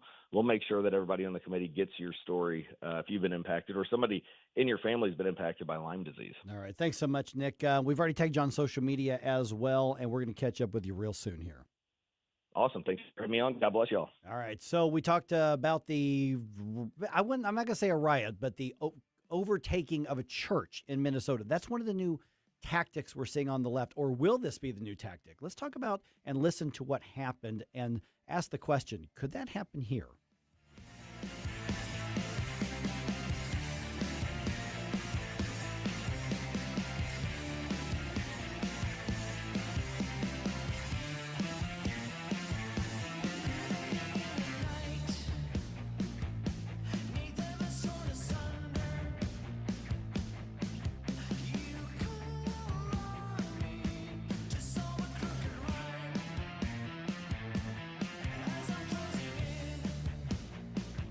Mike Ferguson in the morning. A cross between Socrates and Dirty Harry. On News Talk STL.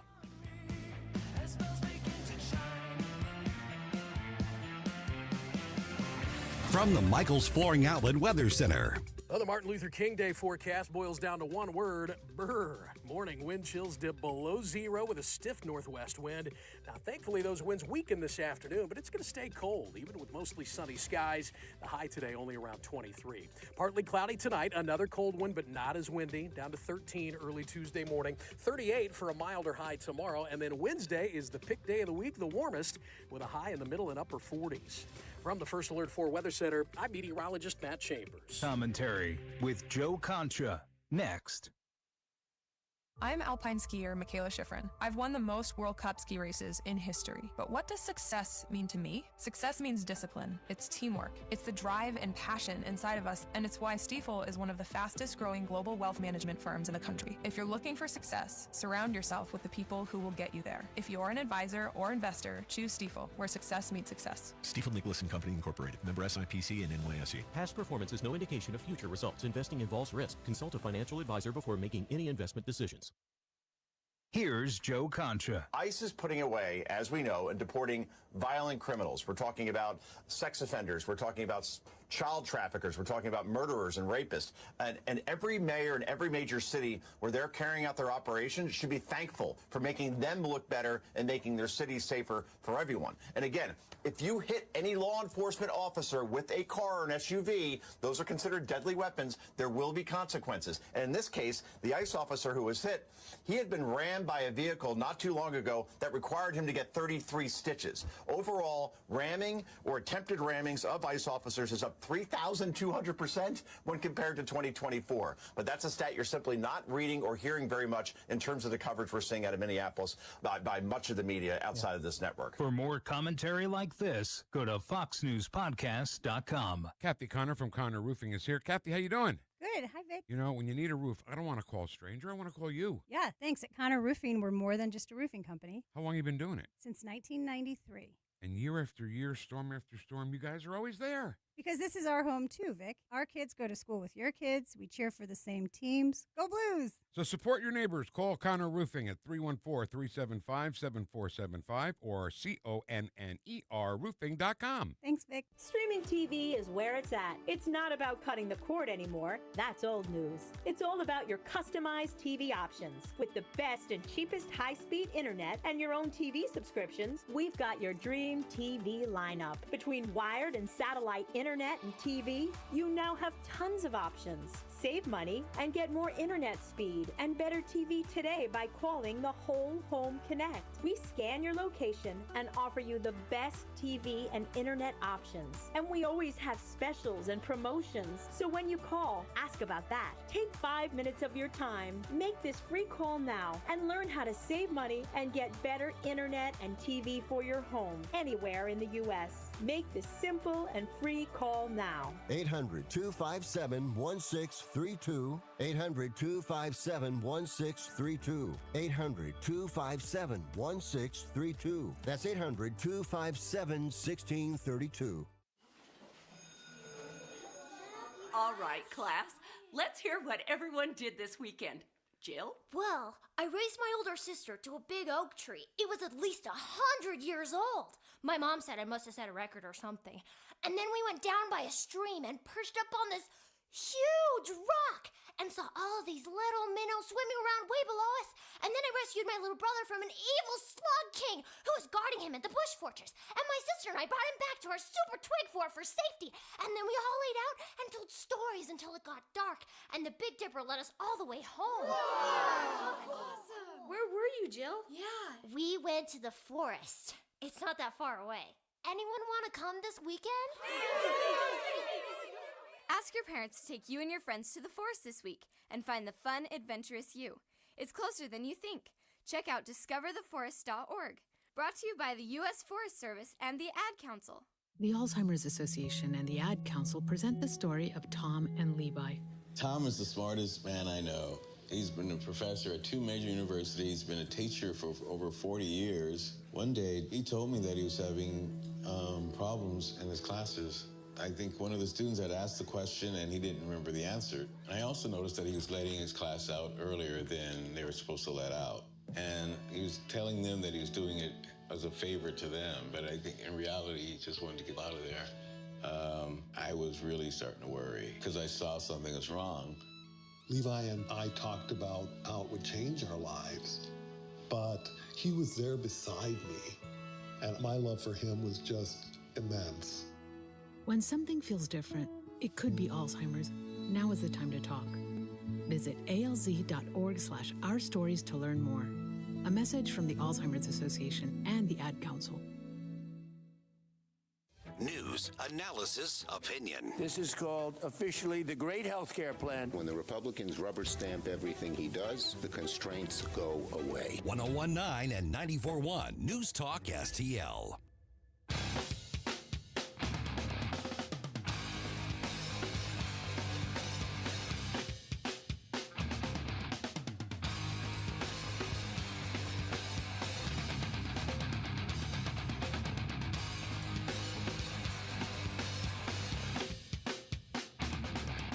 Hey everyone, this is State Senator Nick Schroer. I am the host of Stand and Fight every Sunday night. Right now, let's hear more of Mike Ferguson in the Morning Show here on News Talk STL. Okay, I want to be realistic about how we talk about some of the things that these leftist extremists do. Yeah. Right now, what's everybody talking about? They commandeered this church in St. Paul, Minnesota. These leftist agitators went in chanting, ended the church service, and calling that, their anti-ICE activism. So there's a couple ways to do this. One, we could spend the next 8.5 minutes harping on how awful these people are. Okay, well, they already told us that by what they did. Yes. We can also, I'm going to play a couple sound bites, pick apart their lack of logic and their just horrible approach. We'll do a little bit of that, but that's not going to convince them or their sympathizers. Mm-hmm. So let's look at what do we do about it if and when that comes our way. So, and then also I want to just kind of tease ahead a little bit. 8:50, we're going to wrap up the program here. Jerome and I were chatting off the air a little bit ago. You know where I'm going with this, right? Yeah. Yeah, because there were some pictures and some videos out there of some of the far left anti-ICE supporters. One of them, it looked like an AR. I don't know about the other one. But they were strapped and they just from a firearms perspective, they seem to be holding the weapon properly with the strap over their shoulder, down, finger off the trigger. And so, but we know that these are the bad guys. And so there were a lot of conservatives types are like, look, see, that's a threat. Go get. Okay, so I want to talk about that as well, because that gets into a principles versus what our primal fears are. Yes. So 8:50. Let's do that at 8:50. Okay, so Don Lemon essentially tells the world about these protests. Now, I say him. We would have found out either way because somebody else like Facebook live streamed it. And these far left agitators targeted a church in the Twin Cities. It was called Cities. It's called Cities Church. And when the service was underway, just gotten underway, they barged in, dozens of them. It looks like between, what do you think, 30, 50 maybe? Probably close to, yeah. And just started shouting a bunch of stuff. And they stopped the service just by this massive show of people here. So Don Lemon went in with them. And, of course, the social media was like, Don Lemon and them, or Don Lemon leads the charge. It doesn't look like he was the leader. But he actually interviewed one of the agitators, one of the organizers, right before they did this. So he's there with them when they're planning it. So he knows it's about to happen. And, by the way, Don Lemon doesn't live in Minnesota. So just saying. Tell us why you're doing this. This is Operation Pull Up, more of a clandestine operation. We show up somewhere that is a key location. They don't expect us to come there. And then we disrupt business as usual. So that's what we're about to go do right now. ICE out! ICE out! ICE out! ICE out! ICE out! Demanding justice for Renee Good and letting them know that this will not stand. They cannot pretend to be a house of God while harboring someone who is directing ICE agents to wreak havoc upon our community and who killed Renee Good, who almost killed a 6-month-old baby. Enough is enough. I am a reverend on top of being a lawyer and an activist. So I come here in the power of the Almighty God. Yeah, okay. So by the way, when you hear somebody talking about don't take God's name in vain, they're not saying, oh my God. Because when I grew up, it was like, don't take God's name in vain. Well, that's not what that means. It's what this idiot just said. Yeah. I come here in the name of Almighty God for my left-wing activism. And by the way, anything that's a left-wing racial justice network or Black Lives Matter, they don't give a crap about Renee Good being killed. They don't. They don't give a crap about the little baby who was in danger because of what Renee Good and her cohorts did. They don't care about that. This is their excuse, latest excuse to go basically violate other people's rights. That's all that is. Yeah, I saw a very interesting post that said they don't attack you because you're a fascist. They call you a fascist so they can attack you. Right. And that's basically exactly what we're seeing on full display right now. Yeah, so this church was targeted because the activists say one of the pastors is a guy by the name of David Evergood. Eastergood. David Eastergood. And they say most pastors in this country are what's called bivocational, meaning that the ministry is not their full-time job or they have to supplement with another job. It's very common. But they say one of the pastors at this church is a field supervisor for ICE in Minnesota. And so they're protesting because the church has this guy as the pastor. Now, there is a guy named David Easterwood who is a field supervisor of an ICE office in Minnesota. He is a law enforcement with ICE. I don't know if it's the same guy or not. My guess is it probably is, but we haven't gotten a confirmation on that. DHS is not confirming or denying it one way or the other. So that's why this particular church was targeted, because one of their pastors is law enforcement, and federal law enforcement, and ICE at that. So Don Lemon targets another pastor. This isn't David Easterwood. It's another pastor, and peppers him with questions, walks up to him with this little, lapel microphone and kind of shoving his face and leaning in at him, and decides he's going to question him in his church and argue with him. What do you think of this? I mean, this is unacceptable. It's shameful. It's shameful to interrupt a public gathering of Christians in worship. But there were folks who will say, I have to take care of my flock. Okay, but listen, we live in there's a constitution in the First Amendment to freedom of speech and freedom to assemble and protest. We're here to worship. We're here to worship Jesus, because that's the hope of these cities. That's the hope of the world, is Jesus Christ. I want to be very respectful. Please don't push me, though. We're here to worship Jesus. Yes. That's why we're here. Yes. Okay, that's why we're here. Okay. That's what we're about. Don't you think Jesus would be understanding we're about and love these folks? We're about spreading the love of Jesus. But did you try to talk to them as a Christian? No one is willing to talk. Okay. I have to take care of my church and my family, so I asked that you actually would also leave this. Okay, so Don Lemon's talking out of his ass. I mean, that's just, first of all, but we have a constitution. No, you don't have a constitutional. Listen, I'm a free speech absolutist, or as close as you can get to be one. I think bad guys get to say stupid stuff. I think bad guys get to say evil stuff because that's the First Amendment. As Susie pointed out earlier, the First Amendment was about limiting what the government could do. When you go onto private property, especially when you go in after you've been told to leave, you don't have a right to commandeer anything. By that logic, guess what? I want to host a protest in Don Lemon's living room. I want to host one in his den where he does his work because he's unemployed. He doesn't have a work to go to. By his logic, if he tells me I can't or locks the door, then he's violating my First Amendment right. That's how stupid what he said is. And then we said, I'm being respectful, don't push me. Lemon was leaning in, and he's kind of like, hey, back up. Now, first of all, you're not being respectful because you're not being objective trying to get a story, and you're part of the group that was doing this to a house of worship. Yeah, it is absolutely disgusting that Don Lemon is trying to play these games right now, and to say, why don't you just talk to them about Jesus? Why don't you talk to them while they are actively raiding your service and then chanting and screaming everybody out? Well, and he said, the pastor even said, nobody's talking. So it's like, I tried. They didn't talk.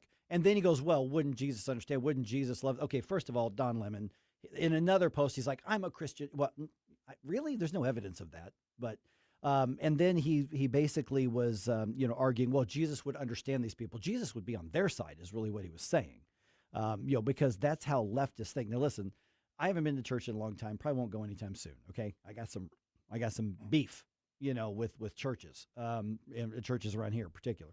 And I'm not the most churchy guy you're ever going to have, but I was reared in a very devout Christian home, and I do have my own basis of faith. When he says Jesus would be on this side, either he is just incredibly uninformed and stupid, or he's incredibly dishonest. One or the other. Yeah, I am not. I try to go to church every now and then, but I do more private Bible studies, and I'm trying to think of what the establishment, the precedent that Jesus has set for this. So, he did say, if they strike you, turn the other cheek, but he also said, if you don't have a sword, sell your cloak and get one. And I'm immediately reminded of when the Romans and the Pharisees were all surrounding Jesus and the disciples. He stopped the disciples from lashing out and attacking them. Yeah.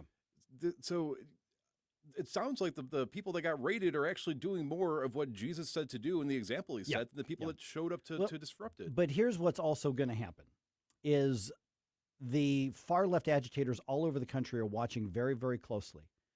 And what they're looking at is, helpless target. They can't do anything if we swarm. Don't be surprised if more conservative churches start dealing with this kind of thing. So if you're in one of the few conservative churches around St. Louis, understand that if you take a bold stand for something, and maybe it's not immigration, maybe it's pro-life, maybe it's whatever, maybe it's, traditional marriage, maybe it is, traditional sexuality, maybe it's speaking out against grooming and mutilating children, whatever it is that you rightfully speak out about, understand that this could be what you deal with. So you'd better start coming up with a plan to understand that this could happen, because what they're looking for are helpless, passive victims that they can commandeer. And if you find yourself being caught up with a bunch of angry anti-ICE lunatics shouting around you, what you could do is put your earbuds or your headphones on, and you can tune into the free NewsTalkSTL app and drown them out with us or any of your other favorite programming that's on the air. So go ahead to your favorite app store and download the free NewsTalkSTL app.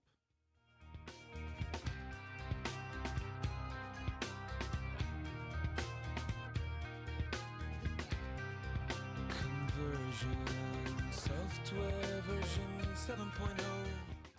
Mike Ferguson in the morning. Democrats produce mobs. Republicans produce jobs. On News Talk STL. Pastime activity. The toxicity of our city, 1 in 4 women will have an abortion before the age of 45 in this country. That's the tragedy we must work to stop. Mike Ferguson from The Morning Show here, and that is why Reach Reproductive Health is here, to empower parents to save the lives of innocent children and to see these families come to Christ. And you can be a part of saving and changing lives. So pray and visit outreachforlife.org to learn more, volunteer, and donate. That's outreachforlife.org. People ask all the time, who the heck is Low Cost Airlines? Well, we're not just one airline. When you're talking to us, you're talking to everyone. We are the discount supermarket for all airline tickets. Plus, we have all the airlines and always have the best prices. American, Delta, United, plus all the specialized international airlines and a lot more. And we make it easy. We guarantee you'll talk to a live human in 60 seconds. You can have the rates you need and have your trip booked in 5 minutes. Now, how cool is that? And remember, when you're talking to us, it's like talking to every single airline available with one fast phone call. All you need to do is call and find the best prices to fly wherever it is you want to go. So are you ready? Call Low Cost Airlines right now. 800-515-2397. 800-515-2397. 800-515-2397. That's 800-515-2397. Tim Jones and Chris Arps in the afternoon. What new chaos and crises did Joe Biden start over the weekend? We'll discuss at 4:25 with former U.S. Senator Jim Talent. Red State Headlines at 5:25 with Susie Moore. Tim Jones and Chris Arps. Weekdays at 4 on News Talk STL.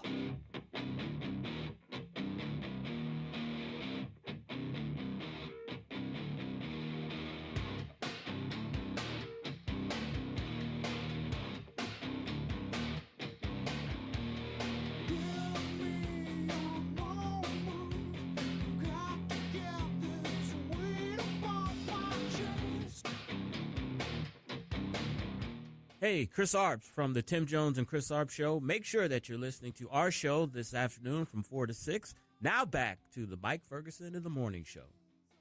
Gin Blossoms, right? No, Collective Soul. Collective Soul. Yes, Collective Soul. Okay. Yeah, they came out about the same time. These are my college years on that. I should have known that. I had this album. I had this album. Yeah, I love Collective Soul. Oh, it's a good one. It's a really good stuff. All right, 8:50 right now. Okay, let's get in the weeds a little bit. We just talked a lot about First Amendment. Let's talk about Second Amendment. Yes. Okay, so one of the things that happened again over the last couple of days is there were videos and some pictures of some anti-ICE protesters. So we're talking the far left agitators who were showing up where the tension is. I don't think they were specifically at the areas where punches were being thrown or anything like that, but they were at some of the areas where protest and tensions were really high. And I saw two, and I'll just say it because I think it's relevant to the story. One young black guy, and then one youngish, maybe going on middle-aged white guy. Okay, both of them radical leftist. They had what appeared to be semi-auto rifles slung over, and they for whatever, is deficiencies of their ideology, they seem to be handling the firearm the way that you're supposed to. Yes. As far as at least in the pictures I saw. I don't know if they were doing other times. And there were a lot of conservatives that were like, where's law enforcement? FBI, these are leftists and they've got, and I'm like, whoa. Did they shoot anybody? Did they threaten to shoot anybody? Okay, they're the bad guy. I get it. But Second Amendment means what it says. If it means what it says for us, then it means what it says for them until they commit a crime. And then that's not a Second Amendment issue. Yeah. And so I saw a whole lot of conservatives, basically at FBI, what are you going to do about this? And I'm going, wait a minute. When the left goes crazy, when the conservative redneck down there somewhere guards something from protesters, you guys, we're like, that's a Second Amendment right. And you take the right approach. Shouldn't we, as a matter of principle, be looking at it the same way and say, until he commits a crime, they've got the same rights we've got? You would think so. And I think because of the blatant hypocrisy of everything going on is why a lot of people are like, fine, we're going to start stooping to your level and attributing that. So the one that I'm more familiar with, I know that the white guy, he issued a statement. I don't know if it was to a news reporter or to somebody just recording him, but saying, this is my neighborhood and I'm going to defend it with it. Right. Clearly implying that there might be some justification in his mind to use a firearm if that arose due to whatever activities. But conservatives have said similar things. Oh, of course, Yeah. And so I want to focus more on the young black individual because right away it looks like he's got a 22 caliber AR pistol and it looks like a rifle, but legally by the ATF's definition it's constituted as a AR pistol. Oh, okay. Yeah, so that's pretty long then. It is. It's you want to have a very wild time try to figure out how to abide by the ATF's rulings on different gun classifications because I got a better idea. Abolish the ATF.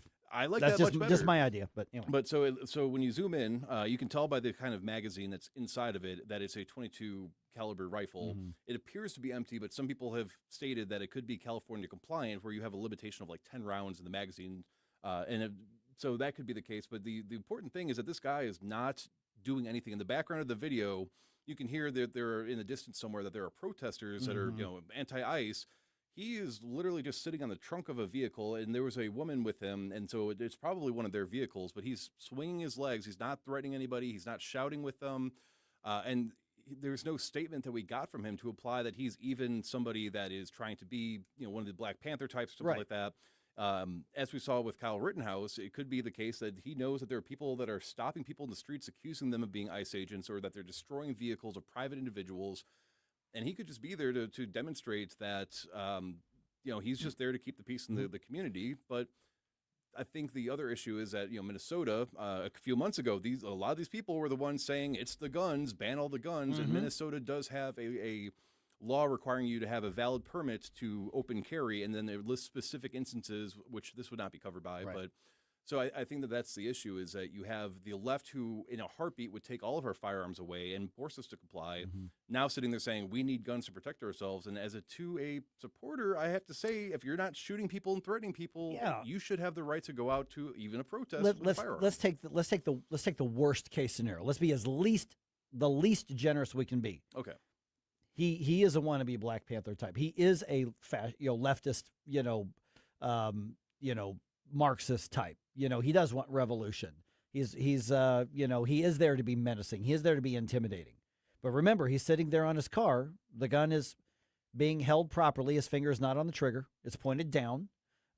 Whether he's been trained and he knows what he's doing, or he just happened to get it right, I don't know. But let's take the worst framing of it we possibly could. This guy doesn't like us.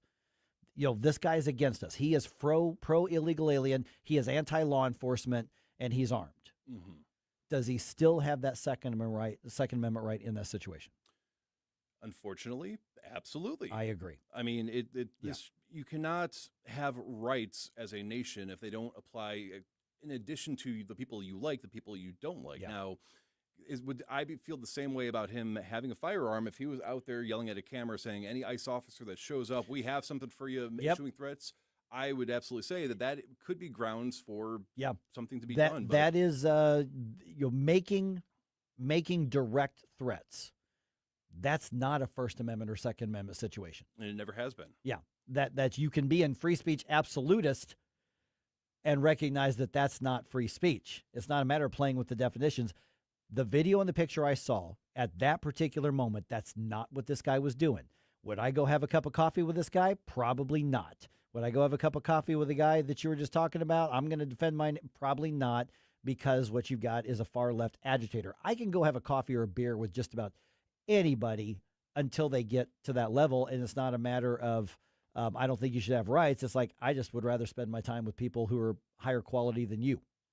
Yeah, and that's where I'm conflicted as well, because I don't like to cite gun laws that I personally think infringe on the Second Amendment, but because they're Minnesotans, there are laws regarding what they're doing, and they're not being held accountable by law enforcement.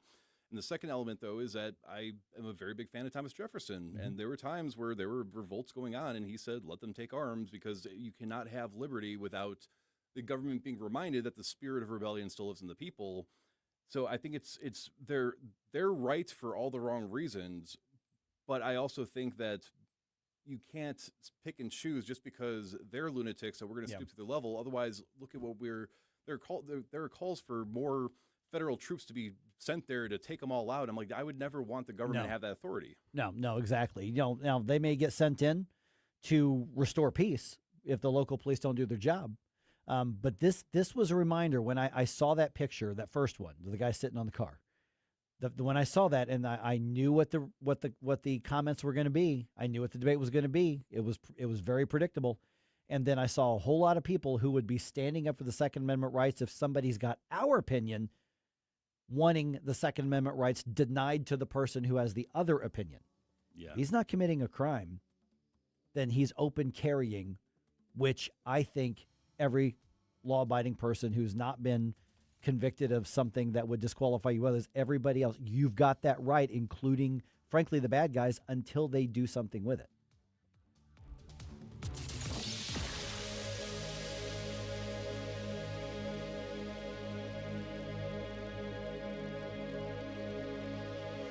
If you're worried about losing your health insurance through Medicaid, we have great news for you. New government regulations have expanded the Affordable Care Act, and now you